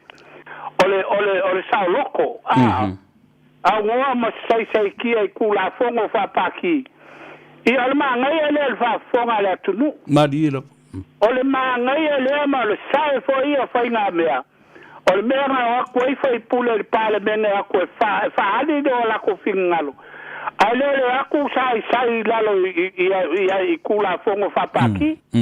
E o kako fa fonga la le ko makala mai le fonga sa fa piko. E vai le kele me ese le manga ia. Ia kako kalu pe le tua. E mai ia le kua le kali fa dia di o kako manga o mal kako kam foi a kuinga ia mo se me le. Ole maluanga le na ka o pakalolo. Ole si o so pakalolo o pakalu. Yalna. Wa umarole pakalolo ya se solo mal pakalu pa fongo. Ya valor na solo mal pakafu. O que paro ka le pa. Ya. Ako mga ay se Samoa le la kuilo kumalo mangele. Ya o que mga o se ya kamo e foi se Samoa wala foi ka mi sua ia. Foi se ya se Samoa kamo ya kunia mangele po fiar pa ki ari ai. O que mga ya foi se Samoa ya. Wala foi le ka ko fa lo ya sua ia. Ia se kure me foi se o kako kangaka ave kako faro. Ama uma kako akumulo ia ile kalengi mai le kua. Ia fa mai nei kanyo kako mo ia ngoa palo kai le paki. Ia ave lepa. Ia. Ama mau pe va pele kamo ya kuile manga. Ia kasi foi na kako mkwanga va. Ol mkwanga va foi nga fa kua. Ai leisi sui ta isa bol fenga fontina na tamo e mal national na sao mai naile. Ile panoto le lisi na mangele. Ioi. Ya pafuti. Lo heni na foi la tu mai ina. Oh ya mangai la ya ave la paloka ile Samoa. Ia ave le nesole le paki foi le mo le paki. Man tu ai lua o palota vai pua, o palota mo le sui. Ma le palota o le pati, io no le system le MP le tatu te ta mo ta aloi nei. Ia ai kalsie mo mas ka ko avango ma le fiong e laudi le mali ko. Ia le na a foi le o te fai atu ai. Ele se tala pa ole le avatu nei. Se avani ai. O te tangi e piki lo ilunga. Ai tali mai o le saina. Ioe, tali mai o le saina. O le lau te tau masalo salo e foi lea. Po a foi ni au wala mani whainga pi o le ti Apollo. O te tua ia sesi. Ai, ua masalo bia i lo loto. Ua whaini au wala foi le pe ua. Ua sopea mo fa sala vei ia talanoanga nei. Ia una I toi mawhai una toi halu I whafoni wha amtalanga mai Samoa. Ngā kongo awe kau mai. O masa salo ilo whapena. Ta whapena sole ta whewhe sole. Ka ingo ingo e whainga ka ori silo matua ka lo whai ka ingo ingo e. Ka lo whai ka ingo ingo si wale loko vale ia ele mo whai. Ai ma guia whatoa. Ia, o le lei wia sa pati la so tai au lo whatu. Ia whapena foi. Ia whasoi foi ia. Ta lo whamalo sa fuhun via. Talo fa Savea. Ia, talofa lava tina. Oile suaf. O Renei. Talofa Renei. Mui. Nye mangia fa fekai. Ko a mau wale se vango e wianga iriaku. Ia langa ngai tele lava kangaka se lava te anka fai aku Savea lau fiong. Nye lava pokalame se ka ua ia kia ui ka te fia whaalongolongo pea. Ako ngovo e se ao ngā ia mako nge a mai se fo inge a ingai. E o nge kamba vore a inga ia. Te la e fua kula i mea e kula i mai nge Samoa. Yo whaalongolongo lava mari koko a vo Savea i lau pokalame. Langa pokalame kango ava e mai e ari sawa. E ke anga maari e kurou lava le upu. Ia e koe maa ngai a fo le whaasoa le whaalongolongo aku. Ia la ua ula ia whaasoa Savea oka. Nga a maka mai a le karkarangoanga fo e sisui whai pule vo i lea o la auri. Te ia o mai le ngei ku aso le ngei ile afionga ile sui pale mia o ka e ser ka ua o ke le yo se au ka ua Savea e momoli mai ai me o le finga le o le finga ua le le finga ua le mea kongu ma le mea bongi ia ba ai le ua i ua nga whaakafa ese le sui pale mia o nga le la ngonga ngaia le mongi ma le kongu o mea nga o mai e kua ai la aso ia le voe fia muri ka ia kia ula ia malau e se ka ua fo ia kia ia mai sa mea kau suafa ia me fa ngolongo ku fa me ka i mo io se o si ringa i kua anga ma vai a ku le ka i me ka si lava re sa o le mamalu vo nga ai a fai fo ila fia fa sa o ngi so o kokongo pui a nga ia fai de me kongo ma le se me sa o kangaka tingo masuri mong a ngi si kangaka le fa ngolongo vai kangaka e fia o mai lunga i meia e pakingo fo ilo wa ia nga ia le fa ku sa wa ka lo fa ia ki o ko ma me nga ko ke fa ia le kongo ma le sa o le la wo fa ngolongo Savea mar ko ai le aso ni ese ke le te au ka wa mori mai e fo ia kia u ia ma ka te e kupu e fo ni langonga le lei ka te fa fe sa nga ia fo e mau ka i ka fo ia i ngai Samoa a wala ma me fa penge me ka suafa aya ia te o se langonga nga e va ku pokalame ai fa se kai tele lo fa tai io pa fa lo ku o fa ma vai fa mai le fai pu so fa mai fa ma vai fa ko ya la ngai e ma fa fo le sa wa a Savea la ko ya e fa te tai Savea mo pokalame e pa pokalame ngai ai ngai ile le pa ka ngu o mai ya ngai ya o le ngala o se ala vale a mafuri ya o le ngala ba ia te kala kule ma le whaaloalo lava i la wafionga va kai mo le avanoa. Ia, alo whaftai, ia, but we are for le nei fiafi ma le sapati a tai au. Ia, so iskua, ia. Talo whabalo se whobruia? Ia, talo whalau fio Savea. Lo whalava. O la fonga. Ia, talo whala fonga. O la ua paloka, karunga wese ia Winston Peter mo le National. O muri e pea. Ia, o pinge o la muri ai. Le uka u. Ma ko hole upu hole a Winston Peter. Ile au mai o ka whawhiora mai sainga ma Asia. Ia. Ia ile upu a Winston. E ia ile kaine kula i mai ai. O ngana ko pulea leo pisingisi. Ele ngaka ele ngā o whangua ma me whapenga. Ia ai whapea ile upu ar kako sui voi lea kaiko Philip Field. E whaaironga lanu. O mga kua le Samoa. Ia, te mana tuanele. Ia, whapea lo leo Philip o Winston. Ia po wawasa manga ia. O ke le whaaironga langu lea ngau ke waai mao i o ngaka Pasifika. Ali.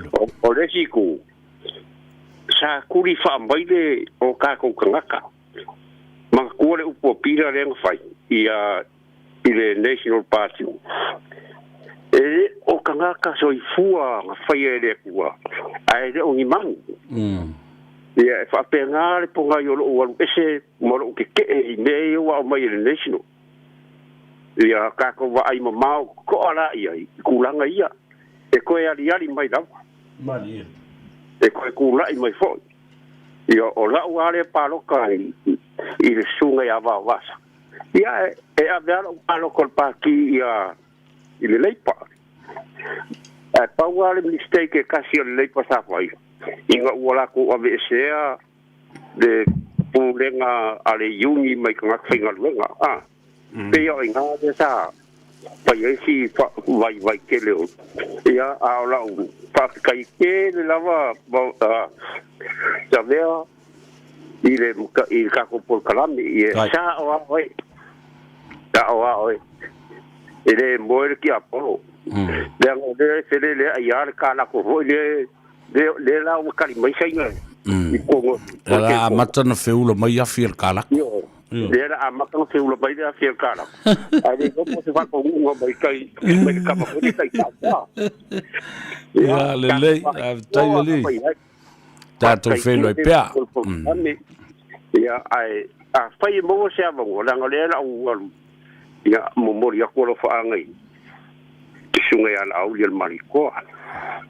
Ya o si fam kalanga vai le ala fonga makui le ngia ya mangu tede ya ula sanga Savea pa tai mol por kalami fa tele la mo fo le yaso alo fatu fa so ia tai lava ya le o to fitu minute ia ona tale le tu live fa ma lo tu ya to i lungo le apia fo liga ia fa perfo le tato YouTube channel alo bafai ona mo wife so ta inga ia fa pena fo i ona vava ia tua i o tau whingalo ia mamanatu fa alia awa ele ia sisi ele popole ilona a inga ma Samoa ma nei ele avnava tau le na mai nei ele tautua Samoa lango ina fo ele tautua Samoa ia le pati o le fast ile tulanga e fa atapula ai le taimi walava le 5 tausanga ia po le sefulu fo i tausanga whaalua na se eisesi le tofi pāremia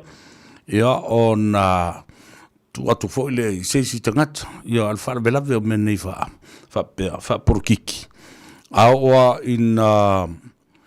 ina sosoo ia ni whainga pālota e manu malo lava ia se pāti whai se tasi one party state a pulenga ia on fa pena lava leo na nofo ia le lato fo te tai sei vanga na la o sui le malo fa to a mafailo ona iai ma fa tino ni swinga na ia ona alwaloi fo ila ia le se ia o fo disi vai taimi wale lava va fo i tangata i porokiki ia toi fai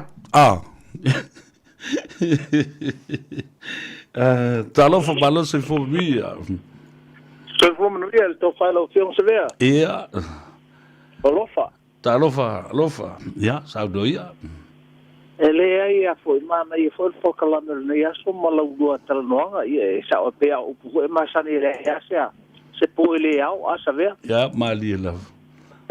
Ano wa o mai a fo ia ma lama ma o mai ia on ule e fo yo le al fatal no le ia so mal sa fa pito e tele me sa fa ne fu pi pong sa ia le wa mata ona vala mai ma maria li mai ia yo na tuta ua ia ole ta ua na ia ole talo ia e au mai la vai le tua ia ni si fo ia fo vai ele malo ia ma mai ia mo tanga talo tele ia wai o mele pe ki kilo ia pe fa pito manu ia tasi ile ia lo ia jutonu ia pe nai mo me tu lo vatu lo mutu male afi ia lea lo fa ngai na e tanga talo tele ia tato ia la mona le na fo ile ia le fo e masan fo ta fa so ai temi o sola tu langa pe o fa lua mo me fa pena ia mana ia na batau le te fa longo e tai pe fo ila le na batau le tu Samoa le wa fo o fa ka ki mai le vai aso le tenei ia na ia fo ile paole le ngona talo sia ole o te vai tula ia io tatu tangata ia o te ofo pe ale ma fai na malama e le fofola inatu o na batau ia malatu tanga vai fo ole faune ia fo fonga mol finga malufo ole atu tongi fa lua ile masina ia se lau limas fuluta la ile lua vai aso ia to tongi e tolu se lau ile masina ale mele nei o Ia e se lau 50 pe se lau 50 I le basi. Se lau Alo no winga la a vai. Ia e na o le pe na o le fast food fitu tala. Ele ato se 50 tala ele. Ele vai. Ia ele vai as talo fai nai. Ah.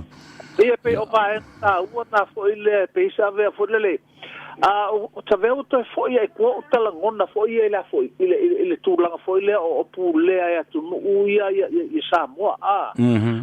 Lena fai lena na mulu ia telefo fanua ia ka falon fo fa tau ni me tau ngofie.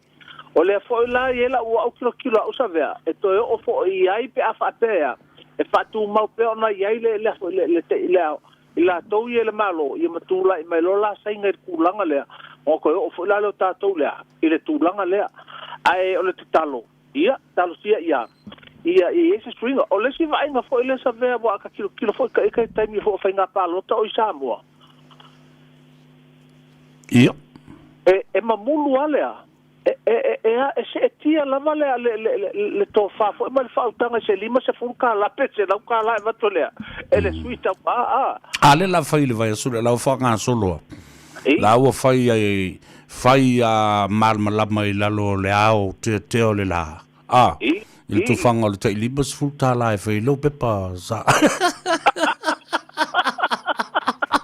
ele fai ngalo pepa sa fai o lo pepa pa lotsa mo lo IT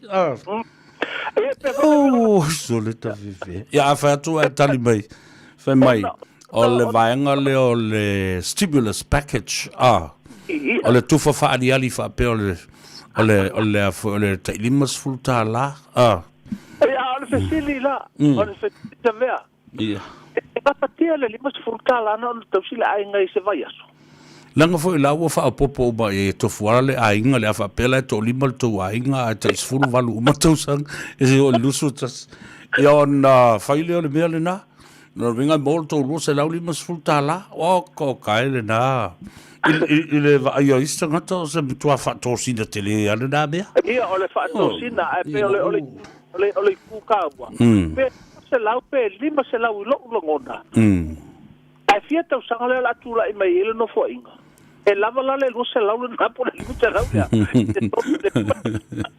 e langa fo io le to do fifi le mele ole papa I lo il mato ole tupe ai ole a tau tu ya ma le fifi e si uma le dei pa inga e lima tau sa tu lo va fonga le tu o pua ni wale tau solo mua ya o tau te tai mo to fo ia me na ia le vala la ya matona ia e ona vai no ta fo le a ona fa mali ina ta tau sia I se me fa tau va ma ia na pau o langa le fo il mal wana nei a Savea ia e fo ta tu te fiwa o wi mo kwala po e ki si tu la taile ile pule le soifua ia mal fa fia le marwana wa le wingo la tala Savea e na fo si le fia fo e to faila o fionga te masani fo ilo tuspa ia le ngo le o le tami o le to tala le kuspa ia o le mea o le me le ngo wa mea ma mea le o yuli wa ma mala malama ka ku ke fio wala fa ia tu la fono e pa wa le alo sata to ia malo ma fa na mo ta tu tangata ile me ele se tawi pe on tala le tuspa ia ata to fiwa ka mo fai ka ofi ia ele ma fai langa o termina le tau tala le kuspa ia o mo kwa me rolo a me ngai le ila langi mai nei te ia pe se va nga le malo fa tayali tato feilo I pea ma tato mate tu ina pea ia le tulanga o le a ngā solo ia le angi le matangi ia o le tulanga le na panu ia tele lava ia toenga fo i ole a tiutel nei aso ma ia fo ia fai ngole vai aso ia ma fai malu fai vole afiafi alo ia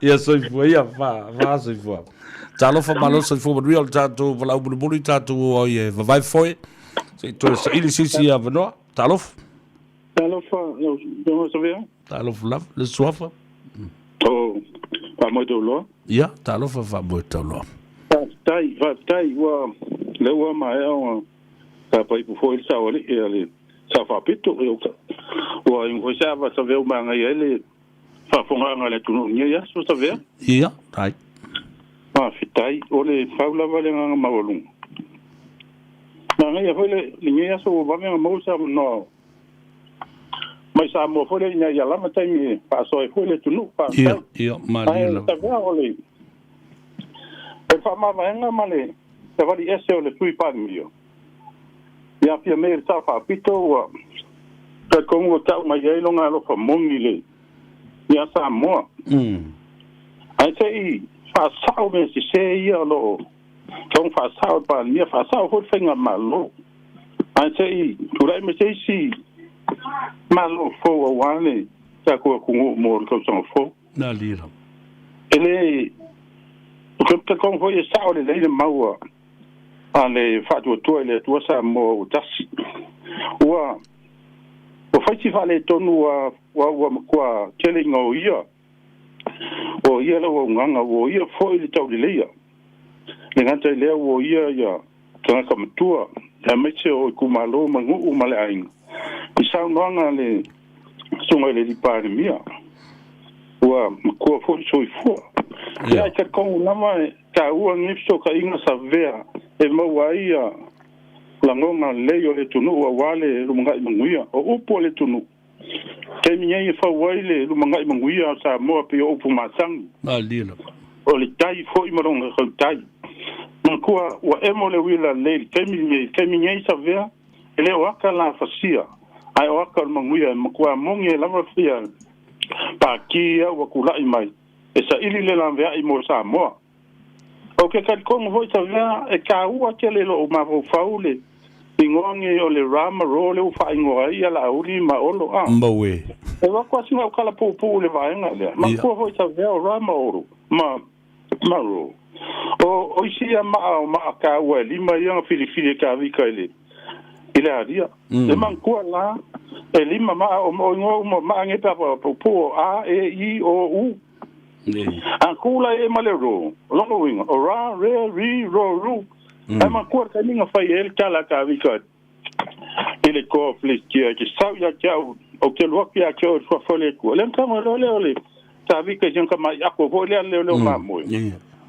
sei mai le ma mo a sa le ma nga ra le ma la nga le ele nga ka sa ole le ru ko ma sa ele fa pe nga ka ka ringa pe sa fa ka sa ve ma falo ma ko wa le la mo ole ma talo salo la ka vika len ko ka ngoi ma fa yan ko koi se yang ena ma longa lua o ro ai ke wa va ya ku ka vika wa pa u mai luma ko dia ka wa pa u fa o ko ku lo ro o winga la mai pe yonga u ka o le winga mai ya sa vea o ma ola mang ma lo ya le ko solo mai ma tu pa mia le wa ki le nga ma lo si le ku le o ka ko la ma sa vea ma nga yo ngai por kala me mo lunga yo o le tunu o lo fonga so scaffold ke lopi alo tai la fa tai le la o ka ngo avale o le mo me yenga so ka inga ye le nga ka le poka la mela o ko le tasilima i tolu amo ya la fa pe fo ia eti tawala pin ya le nga ma olunga le ma le nga fa so atu Savea ia mangu tele o faiwa ele nga tele ye to nga ya o le nga iluma mangu o le tunu ya wale nye e le nye fa mo ya le lo ta pa ya fo sa parti la so ta ya le ko o vai mo la sa o le fale Savea ni so pe mo ke ya fa tai ya fa so ia na mana yo o le pu masani do la foina o le taiao le so na fausia le taiao na nafio ta mamti na matutua o toa manu o fa ilangi le fo launga wa a sanga mai pouli ia mata oto mai ya tutia sa a o le taiao e fau le so yo taiao le na le tatu te tau mawhai e fau ina ia folau ai manawanuia o tātou whanau i la sortai au, ia male lumanai, ina ia le polonga. E umatu whainga whaatau te tala tangata i e tūlai mai le teimi nei ma oi lava sos tu ai ngā whainga malo ma sos e atu nuu. ai le tau ai ato ma ai tua ua ma papatua o tātou whanau e tau toe tongi nisi o ai tā lafu na whai le mafofau ma le malmalama ma le manatu natu mamao e mea le ao o iai isi tūplanga. O se sila lai le mele au te whai atuai nei. O le na whai mai nei na o matai lai o i te tonu le mauta. Na o matai. A o le palota lus fulmaltasi ma tina ma te maitai ma. Whea lai toi alofanga nei e pe afsiringia. A whaila na o matai o i tono le mauta. Lale mea e leo na palota ista ngata e leo na matai. Fili lai matai e o i tono le mauta. Fili e na matai. Tatu toi foi lai tua le melna. Sila na e tau na tilo foi ai ma. Lola pe a whai o mtua wha Samoa mwha malu tu maanga Samoa. Le na tali nei ale fionga le sui palmia. Le sa avem sui palmia. Se ita umaila, le ale to inga nganu ma tu maanga ia e fasiringia nei, ma tau ma whai e pui. Ma wha ma malu. A lea ua wha mua. Ia whainga wha porukiki, ma whainga wha palota, nai loo ole ma malu o li ma whai pule mo latu so tanga, I ele ma so tanga ile ngafa ile tino a ano toto pa umleivi. Ya. Puri ia tangata ia. Ai na o upuna ya vatu ina ia. Walanga lai matua wha lolongo lele ma latu maio lele winga upune ya vatu. Ai alofo maile tua. Valua tusa su tatu manuia. Wawa ai atu foi o lava le taimi o la o fiu e tau mawhai atu le fionga le lauli na o whainga tāpea. Tasil nawa inga whanondoa I le aso le whatautonga o le sunga lauli le mali toa o mea patino lava ia I le ainga wa umana tō ai whaafonga mai sa mali toa sa tupuam le pamalu le whaatolu ia mai se foi o tau o tamasā Ioi, vanga nā, whapea fōi tonga iu, ia, ma le mamalu, a wale fio le matua ia le asi, o mea na tō ia te utou, ali sao, o ali I wha sa o sao, ioi, ia toa le tai, ma ia toa fōi, lau tō wha, mo se malelenga ma se tō wha, mo mori la inga sa mare tuam sa tupua, e pei o na iai, le tūlanga wha le tonu le nāta e au. Ioi, e o lava I nei mea, ia, wā, sa iri lava I ai. Ina iai lava sina mea e wha salave iai. I lo nāta le tonunga mala tilo ma mau le mea. It's a technicality o le tūla whono. E te tau lava. Ona, e ui lava la, ona ua lawi loa lava I tangata la tōwia. O le la auli le mali atua. O le swafa na tō. O sa mali atua ma sa tupua. Mai ai nga sa mali atua. Ei foli si ngafa mamau mo le ngafa. Ioi. Pe atilo mamau I. O mea na au mai le level tausanga ma tausanga. Ai lea lava na mana o lava. Ia toi su e lava sina mea pona ti ai. Ma wha luma I nai, wha mata ngai nai, e nei uso, I lona tula I atu, I le tūlanga, o le whaatino ina o lana tautonga, I te au I sa nofo mau, e se mea sa alui o mafo whaunga mau whapea, talo whae I le uso, I le whapea o te tula I atu mo lauli. O te tūfo I le vāo le malo ma lauli. Ai o ua nā ma whaunga tūto tasi whai pa vale, talo whai o lava I lumo le pule laa. E ifo ai masi I le ao ma pai atu le tuspa ia. O lo o sa ili lava le masei. Sa ili lava. Meo le nita ma I ota. Na pauale meo lo o sasi ai, o le a tō da tusi o le la auli ale mali atua, na le ingoa lava lena, mali atua. La auli ale mali atua, nunga le fast pepa. Ia le mea i o le vana malama le i eisa tu pamsa ma le atua ma le malu i whaltolu, a maisi o tau i tamasao. Vanga nā, le asi, tonga iu, plote vauna tō i o tau, sulunga titi. Ma o tau lava ia. E tau sia le file mu. Io e, malu le whaltolu. Tau si le file mu. Ma ia whapena foi o na whae a pea. A wai le masalumia. Le masalumia. I la o te talo atu. Toa le tai. Ma ia whau o pea na tau si le file mu i le vana nofu. La fio anga. Ma le tu ma lo nganga i fumaunga. Ia ma lea mea ma tau tian tu le mai. O le mea sili na o whaafta iai. O le loto maulalo sa foa i e le atua ma le nganga pa ia i ala auli. E ui lava ina lululo na au i le mea ua fai. Ae sa ia muli le musumsunga le nganga pa ia. E le i whaatau te. Ma toi fai atu il fonftalai. O le almea la toi fai ili si o le tau sa otu. Ia alanga o lana mai le pepa mai o le fionga i le a malu na malu. O le nae a mai ai na o le lauli. Taftai lauli le toa. Nio e talia le nganga pa ia ma fai mai. Na me te popole ai fua. I le si vaenga o le suafa atoa o la o lawi loa sa boa lawi loa o na ngafa mona ainga. Na ole tue whapipi il na mea o lea wailungo le nganga. Wa e te tonu le mauta. Iwe. Wa e toi tau nuu mai le wha alo alo lo tu ma lo mau a inga. Ia le na.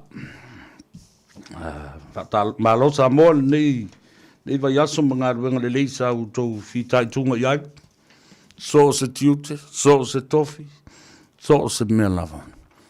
Ia, ma lo fo i le faiva. Ma lo fo i tupulanga te le vau.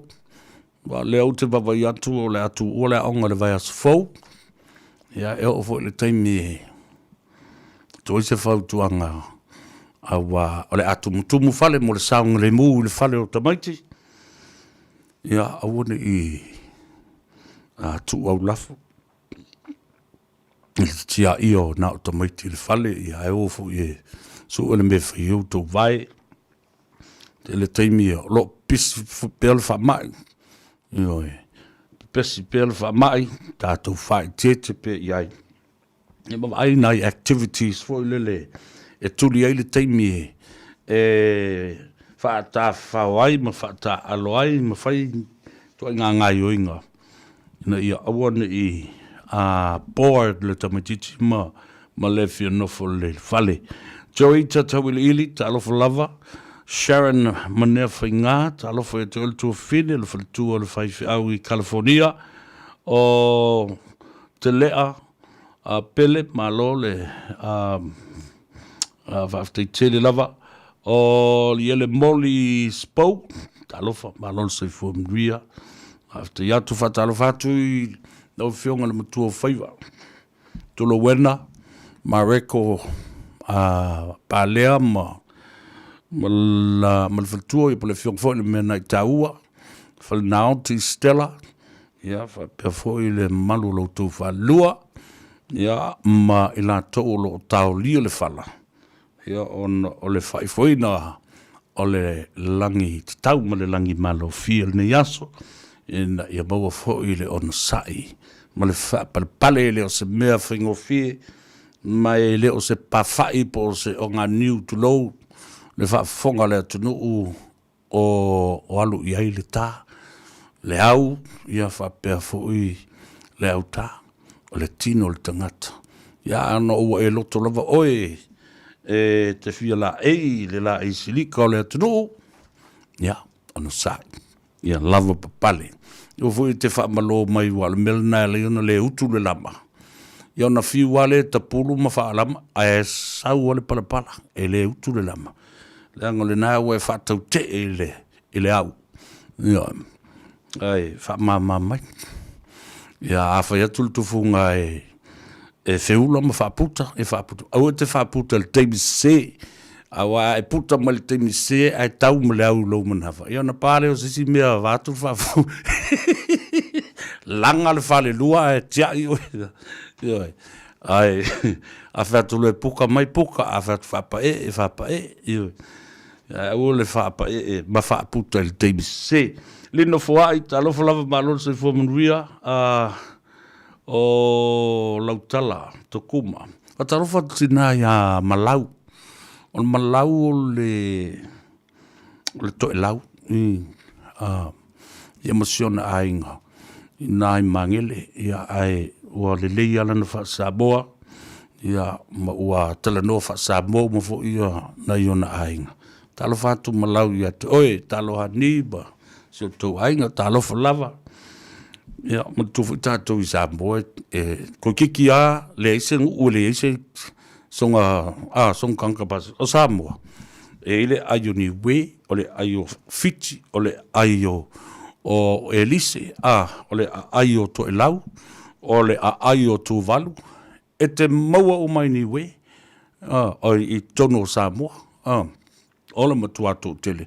Na pauale o afo o le atunu. O le lewa tofu a ia. Ele o te mamao se teimi a tātou atu. Ia lefo ia ile ayo Solomona i tono tātou. Ele o te mamao a tātou atu. Ia leo wei ayo saina. O le ayo intia. Intia songi ato ma intia mumu.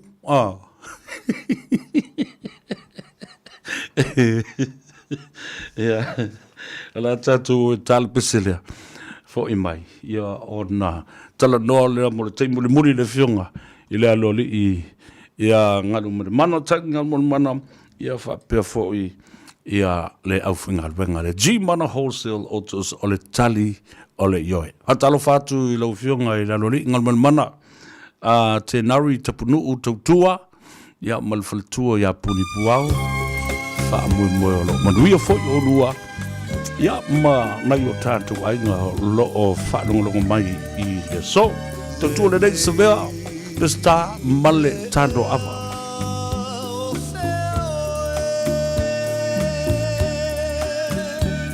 e tinga no umoe ai le ngalo lo lo whaia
Fai mai essa upu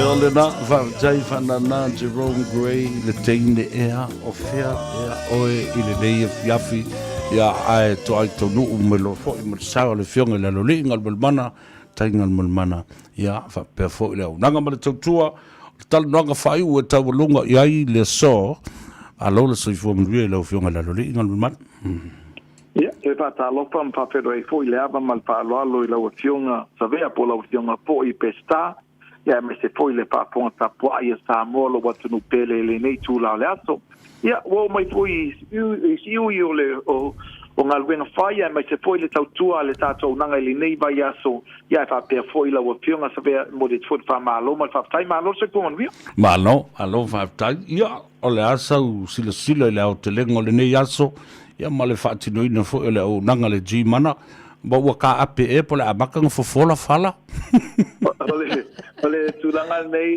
taimi nei o tatu sign up muli lava ia tatu do mai taia ma siona tua lon tua na balanga mai nafi suma nafi pato no uso mai nei le taiao ia lela na nei le taiao ia le fa le tatu sign up to italiu mai nei le fiafi mo sign up ia ai ole tulanga na ia pe no ta u le nei aso le pisi Peila vai le pisi le vai aso a toa ia le ia le lo fole le nei aso ile pisi na ile tato nanga le la vai mo mawina yo mal time nei o lo fanga solo a tato sign up le ngata po ile le tato finance pen taliatu mo oil time yo pa fita uli pa fai wale le mo se to manga po se tali mai nisi po au nanga ia le foi e fa pena na pisi le tato nanga na tato finance mai lisi tu le sunga ya Harry o vaenga mo le tato tautua mo lo sefia o toyo vai aso lea te pa ia la sto nai ina tu ina le tono lo ai ta tele este male mas a fine lo sai time nei o lona tamao lo mo ina le tato referral ia le mafuanga le nao le le la mo ste tamale referral au lo mo pe lo na lo na ia me alofa ia fa pe fo le tuino o swa fai tonu o le tatu sei mo le vai aso fo tatu sei penta o le vai aso fo aso tona ila so todo o ke topa pata no ai le tatu sei le na le fa inga es full wafe ao le ala vai baina le fiona Savea I fa ilonga I lima afe tolu afe ia male afe tala longa tolu ia le fa male lima ia le nai tai ia faza ya male na ya ole mai al za su sign up yo na winga e mai alo foi mal ta fatal tanoanga to pelo mal ta puning al ta office Savea ai vai aso dalia ole aso to na e tatu seila na failonga e lima na e ma wal tatu sulu afi mal fala Savea malo fa tai ya olo no winga le na ole to tasi ole a wia I na vaenga o vai na I failonga e lima ia e mau ai ia se tupe ia elin te mai tupe ila o fionga ngal malmana o se vaenga ia uia mala o tilo iai o te langona lava le fia foi lea o le taimi nei whaingata pe lava foi le fo tuai mai le recession ma vaenga fa pena ai o tele foi ia ingo lo iai le matianga tūlanga o le soifuanga le nei vai tau ia a fa pe fa manui nei se tasio a ingo lo fa pena o na yel tu langa lana lo mana o mia tele se so soni a len fa tau inel sa ia vi ele li Savea malo fa tai ia o le ale te bi tapu dia lo ia I le so ia ai fa tu langa mai fo ia lo fionga fa ba tu mai ia le aso ta au pe te tala a le fo le te bi a batai le tu Ata yao, te tala tato nanga il se furu se pa ia le tolu le fiasi, a vang na fo pisi o na tala atu le ngai tu le fa, ia o le tolu lava te puni ele tato o nanga, a te tala ta o le se furu, a mo le so, ia o le lava la fata pena, tu itasi le tatu ben le la poina le atal ta vale le taimin nei, ekiliba le taimin nei, le wa umal sign up muli lava, ia ona stasi leo a ingatonga, lela fai le lato pule lato ata le lato ben ia ona ta pena rol tato pisa te masalo leisi sul 5 minuti Savea wata tauna fa fo mal ma fala ta wata maiti ia le nala pe ola akele kai bi official ki kai bi e foi sina mai moanga o wa le mel na ole tulanga na ya thank you guys I just wanted to all right, good night. Tainga tonga sia le wa poina la tuata male o le atu tāwale pēna masani ai, ia o le tātou sign up le nau te atu, ia leua maua sina taime tā pēna ilo whaumanga, ia tūlanga pēna ia, ia ona tū muri lo le whaise malolonga a wā tai au, ia ele malolo ai fo Savea. Ia. Tā pēna ina foi le fontanga foi il komitio o le tātou a tangato Iosefu pe lava ona tau la mua le tātou nanga. Ia o lea la o le tala fia Savea. Lewa tu mai o le major sponsor le tātou nanga. Ia lea so ia na pike lava le telefoni vala au atu le vai lima. Lea lava yo e mai le polenga le vai lima o le a whapea ona to lua ma le tātou nanga ale chi mana ia e major sponsor ile vaenga lea lona winga. O le sile fia ina le tātou lau le al tato malisi ia lea ia o vaenga ni Savea ele ngata lava ele tautua le tunu ia o le ainga ia a ele fo ia ngalue fo ima mo tato mafutanga taitaki ia o sai me luma le tape na mai fo le tato a skopa ia pe fo na fata tano fo manisi o tato ia o le fo se vaenga wase te nei fa ingon le tausanga ia la fa pena lava na ye fo au le tato nanga e le tato skopa wa malosi mai lava le tulai mai tato skopa ma falalo Savea alo fa tele ia ona ua tawalunga i le tate bile so ia mai lau saunanga fa mduia i le tunu o le fa unga le nei vai aso ia o anga ia tufo i le sapati ia mamoto le anga tonu le nei aso i lau fionga le alori tai ia tunu pele Samoa ia o pa ia mo fita yo le na foi e nunu atu na o ai le nga patau le maina sa fa matalanga ia ai tafsia ia le lofo le li ia tato aulia se vai asofo lona sapati atai au io a foi ni leuni se se o le nei au nanga mai se foi se uso atangata ia tioe po lau next door po ai lava tato fa mangalo ma tato sa vali le vai asofo e se sa valinga le au wale lumanai tato finau mo le lumanai mo le o tato ainga ia mai se foi fa laptu botonga o tonu e kalesia ia mai se lo tato malo sa mo tato no fototalo ila lava le tulanga lo iai o le tulanga pito isili na taua o le tato fa mangalo ma tato ngalulue i se luma na imanuia mo tato ainga ai mai se le ia tato fa na o lo fa pena ona tu pua as lo fiong Savea ia le umale na faftai le tautua ai le ngata ile faftai fo ile pa anga po le tato ona pe o lo fa tau sang o tato mafuta ia le na lava lo fa o pela tautua le radio Samoa mo le tuela mato faftai lo fiong ai fa manu tele lava fo ile e a lot fo sa pati ata ia Samoa tato ofisa tala taiao o tato telefoni masani lava ia mai se fo ile tato tuatusi e te moa mai ai ele nei o nanga fatau va ai mo le tai nei ave ia o leo fatau va fai ma fonga tau mo le tato pulenga le tari ia PJ ia fa penalta mai tai ia nere lima ia mala ofainga venga fatua ia Rosita mai tai ia mina ia mala auto mai tai tunga ia mai se fo ile uso ia Harry ia pe lavan sila fiel il totelo tato le tato ofisa le o tato finance e mo le tala mato fa malo mal fa tai ai manu tele le weekend pa soifoia la fionga fa tai mo le tutua mo le nanga lo tato filo ile vas fo fa soifoia ele na o le tawalunga le na o le nei aso ba ua moto fo ile anga tonu ia ua mativa le fau ma ua pa fo ile lau ia fa sa vale alu ole au o tatu swalofi le nei aso tau danga le tua ia se fo mai ale atale pesel nei ia volo fatu ia te auto malava o lo ilunga le apio folinga ia mai la tou o lo ilunga fo o le tatu Facebook page o le au tau ai maa o le au fai upu sa ma le au fai upu leanga io ma le au tau lama mai a Savea ma le Tanoa Ava ele ai ma se mea o ma ilai o isi au tangata me o tali o masa ia le si li ilna o tau mana ma le whawai o Samoa ma le loto nuu o i tu lau ia le au vale na o fa manatu ia o le tusi na fai tau te vai le aso lulu fa mai o le fa ta oto a wai lo ngutu o e vale a eluai mai ai na o mea valea a o ngutu fo i o e loto leanga e luai mai ai na o mea leanga. Ia le nā, o ni whai kaure kusi ni ngasi kākule pese le lo uso. Ia le pai tō whai loa e whaabanuia atuai i le toa tele o le tātou o tunuu. O lo wanga le lei mai le tātou por kalame a o tōu au tau ai maa. Maneia, saulunga se i whaalava ai le tātou whai no mera o le Facebook ma whapena fo i le tātou YouTube channel. Mo inka ko kupe.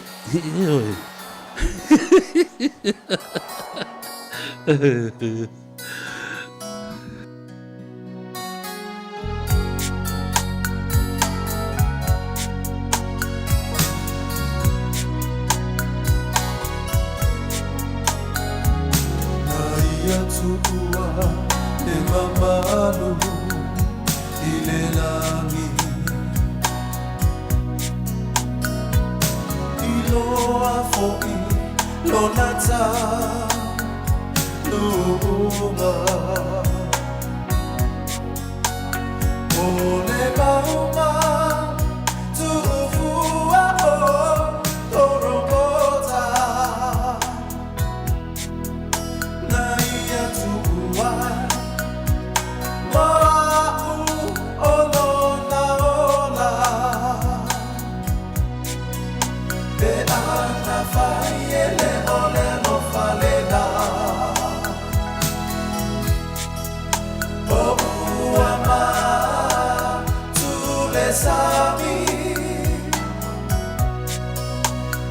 Se fait tout en les laghi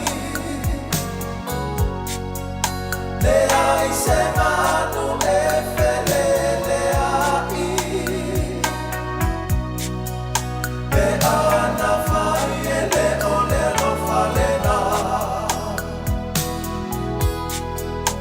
o se tala fa no le laghi se la mona fa a bei pe ana fa ele ole lo falena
se fait tout en les laghi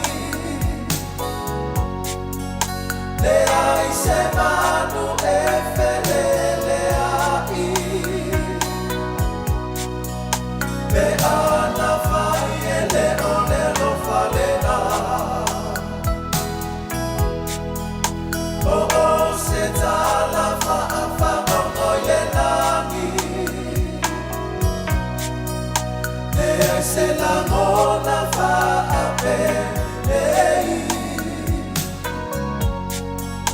pe ana fai e le ole lo falena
fetu o le langi e ai se manu e felele ai pe ana fai e le ole lo falena o se tala fa o le langi se la mona fa a pe lei pe ana fa ele ole lo fale na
Yo le na le pese le uso le pai Joe Failua fa mai atu le tanto por kalame ma tawalunga tu le so fa malo fa te atu le totele le pa ia me malo le tunu ya auto uma o e anga te mali o le anga fa tu sala ma e a o ina le le fa malo ia mana tua foi e le mawhai o na whaamalia ina uma le lalolangi se tau mawhainga ma se tau tua whaale au ma le whaale lava. Na pau le tatalo, ia lo whangia le tua, ia o ngā ia te oe. Alo e toi whai tau le mau le no o avatua nei le whata oto, na whai tau watu le sunga le whawhiangainga, o le sunga le ria o le asolulu, i le upore poto. Ia o ngā ia te oe. Au te iloa. E le mawhai ona e alu mamao mao. Au wafo I you can't have enough of me.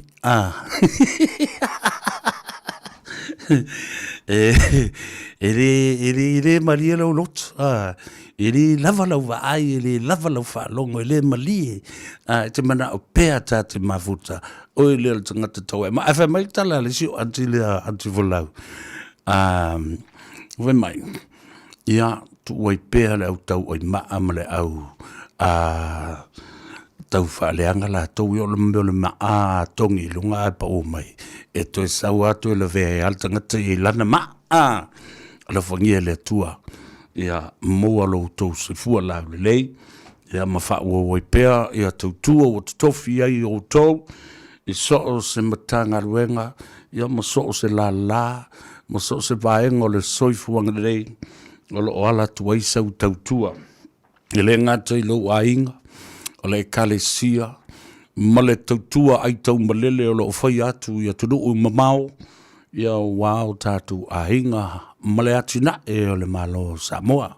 Awa o le nā e le o toi poi ma le I lo tau silafia, wa umana wha manino atu ia te oe, lo wao ngā te le, ma lo sao te le, I tupe o lo lafu atu I Samoa, a lot of soaswani, ia le nā international foreign rate, e aluai le whaapatu ngā tupe, a le atunu o Samoa, lana foreign reserve I atunu I fafo, o loo whaatau I nā tuai o loa, o loo mana mia e le atunu I le ataimi, ma le ataimi, e pei o swau, o pensini, ma isi, anoa noa o tātou o I tālafu, I mena o whewhaatau o inga. Ia whatasi I maisi fo I whaapatunga o tātou o loa e ave I fafo, ia ma fisoso ni ai I le atina o le tātou tunu. Te talo ina nofo file mu pēr Samoa, I ona tiktai, ia maisi fo I le tūla lata, I le vai vasa o le whainga panota, ia ma le filifilinga tō whale tunu, ia mo ni tiktai, e tu mai mo le lumanai. Ia, e whaatau teia le sāfo lau o le atunu mo le manuia. Awa, o le lavau te whai atua. O le tō tele, ana whapea, o nofo fi malia le atunu. Se manu, e le tō tele whapenei, ni pati whai mani vaianga fau o whaatulai mai. La tau te whina wina, ma whaatulai se whainga malo fau. Ia. E le tali tonunga o le anga le leile atua le whilinga tō whā le atunu I se teimi o mumua ia rofo mai le atua le nei aso tātu tāpe a whatuati le lofa malona anga le lei te iatu lau tū soifua I le aso tai ao I masani ono le lotu ma fo I wha le masani ona ua ngalo ia te ia le awala e alu le whatsa ia apena fo I le soifua mduio nai o tātou ta mam tina mātutua whaafta iatu ia te utau o le tō tele o utau o te asesi atu mamuri atu le vai o le ola ia o lo utau te talo pia ma tāpo I mai I whaiva ia mga luenga lo o tau tuailo tātou tunu whamanduia tele I alo matama whanau o Samoa ma la tau pisinisi I hola ma sautualasi ia malau usi ina ia mawhai ana tautua ai ia Samoa nei ia mese fo i tangata lautele i New Zealand ia ai o loo manuia ai o tātou ahinga i Samoa o mangaro fo i se leo le toina fa fo i mai upu ia Savea pe o ele fia i ai ma fa le tonu i lau fa longo mai koe momoli upu le ringa wai se ako turi mai le ma se taxi toi momoli mai i nei ai alofa tele mo oe tautua nā le saunga le mu o tātou whanau i le teimi o le tuwanga o a onga ia o le tala lea ma le nganga whalalo i le tātou tunuu mangalo se leo ua la vale ia pa ua pa o papa fo i la whafonga Savea pestata ma le langi leo lua i li i se yuli le nei Al Harrington Lavea alofa tele mo oe o te tuua o tau i se tasi o pese la va Savea. Fumala tā masaninga. E whau o pēr. Alanga o leo o saulo o waa. Ia o le ala lale nā. O leo o tutale. Le sā. O le a ngā i loa tama sa vai ia. Se i wawa ai. Po i se pasi o kokoi rungo sare lo. So i fua mai amanuia. Mira sa pati a te hea. Lofu tele mo oe. Na o si ata matana e pei lava e le ngata ai fa atau wa lo manatu i le ala o fa atu fa mai ngalu o le vasa pe ana fai o sa umiti Tale toi fiala I lota musu e ala Ai ua na o ita Waloa o na tama futa Male fa ata singa Tali tonu mai whainga tauna fa muta Ai wali maia o mai le unga La upele o na paulava Ele ai se winga Ai mali maia o mai le unga La upele o na paulava Ele ai se winga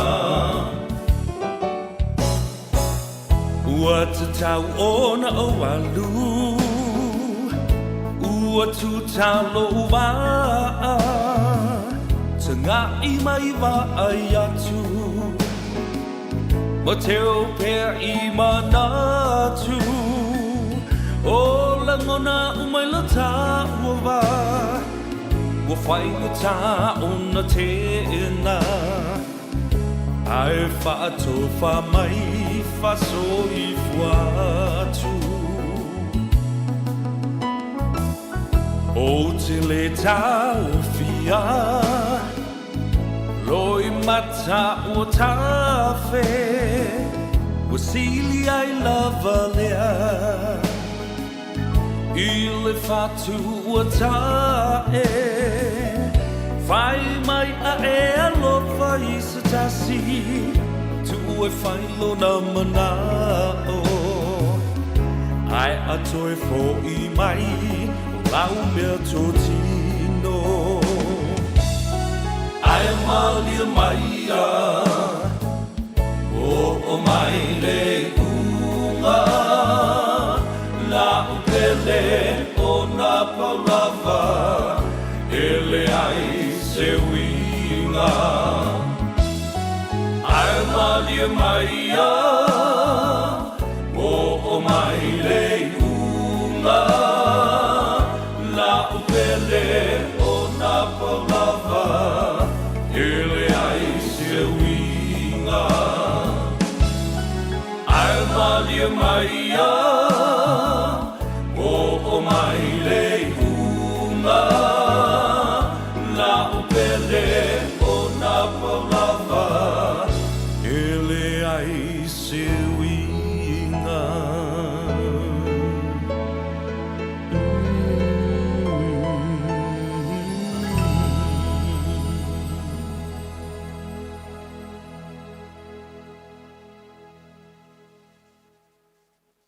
Lo fia ngai pea o kilani ma le uti uti al suavai. Le ala le na ua talsanga ina i tangata uma. Ina ia whaasawina le lua sifulu lita al suavai i le aso. Mo aso uma. O lo whaamalusia pea tutu unga wai ai nei. E le mawhai o ne e whaonga ina whanga au i fafo. O le taimi le nei whai i sou sao. A whaasau sina vaenga i titi. E mawhai o na tātou whaasawina whaatasi si vaenga tele. Mo nisi whamatalanga i winga i nei tutu unga. E au fiai pisinisi. Tanga iana i le watercare.co.nz.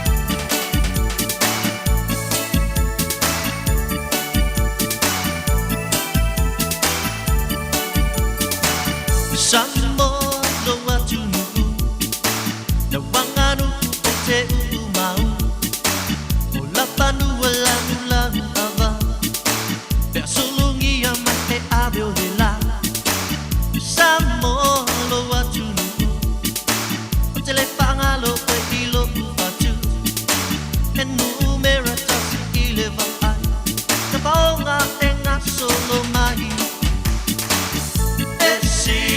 lover, I'll never let you go. Love Samoa, forever, never, I will love you so. Oh, silly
Sei fasa vidi vidi ai lo loto I le whainga tā o le nofu matata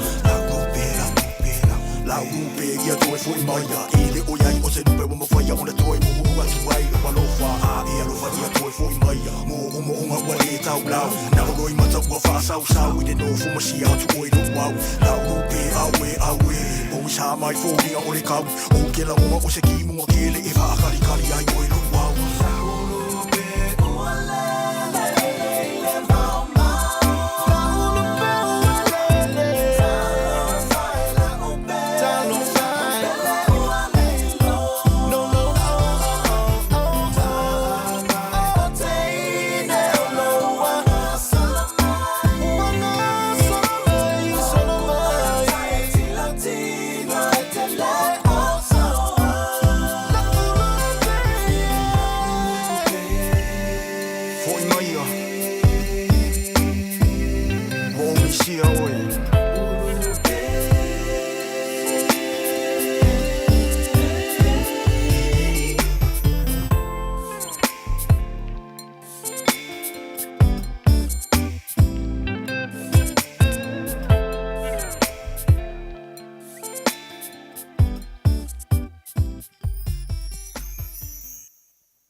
Saule patonas ang sasa ileambo Buo maneka apo ka fiu lava ileango O kasunga pakola apingi oy ilango Ikoy ma iakala afanga ilikam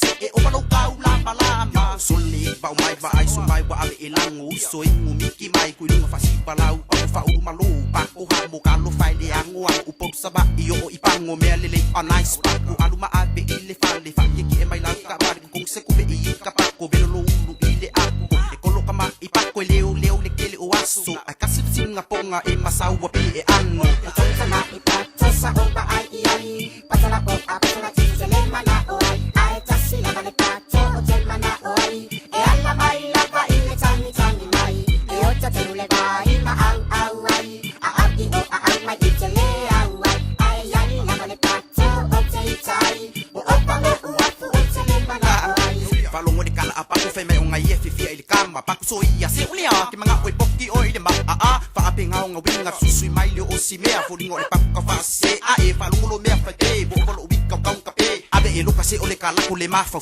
le fa alu alu fo si le maso fa ngale pakko se o le anki la le o kalo la salu kalo kalo yo ba i lo le ke au so bongi la vale de si ba i au fengi pe usa pa abe ya kengi mai le pakko o le maso asi mea la apingi lo ma pakko o vale ya ambi o vale ya sama ipato sa oba ai patala po apatala tizele mana oi ai tasi la vale pato hotel mana oi e alla vai la va ile tani tani mai e ota telule vai ma au ai o a mai tizele au ai la vale pato hotel tai o opa mo uafu hotel mana oi lele mai ole fu le mga yung maka ua mafia e sauge ava unga usu kasino ai sa ua mau kukulo o mo ai la mai o mga makau o Mr. Bean mauso sau o pato o le lau pato tasi pato lua fa sa o vai matua no fo sa fa apio le tua o pato o suito o lua e valo ona ya o pato no fa pele i le tele o asu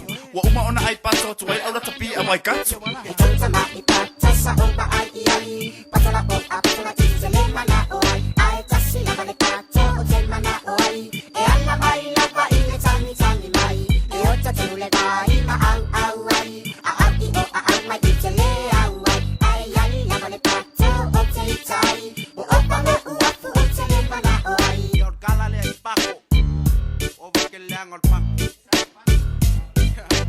kawang ko mai pako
uma me uma fo i loi mata wa uma ya oi wale oye se me o totoe fatu sai oi te kusama oi la uma si o foi tu mai sina i oi e fai ma alunga pea o moi o te alu i fo ya oi o te i fo ya oi ile nei time yo totoe ia e avea usunga rosa mo oi ia e avea usunga rosa mo oi mata ele uma toi fo i mai ua le me fai rosa ore vanue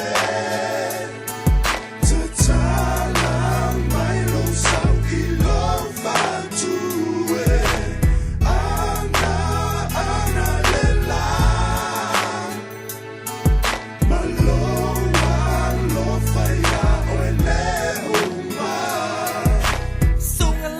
Salap sarona dia te patasi hani iyo ponga lelo fai o mata no fi be wo o falongo isi pesi mai so we o po mai e kisi tasima le la sulu ke ai o le ma fai lo la le fa na be ai tu ma be si yo fe ma na o loi mata ele uma so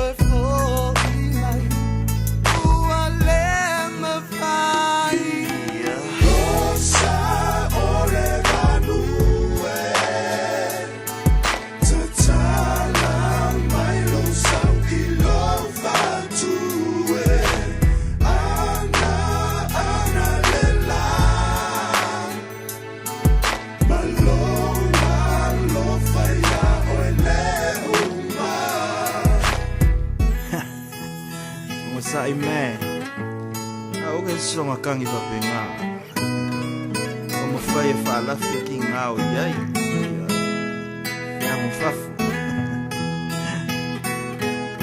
sai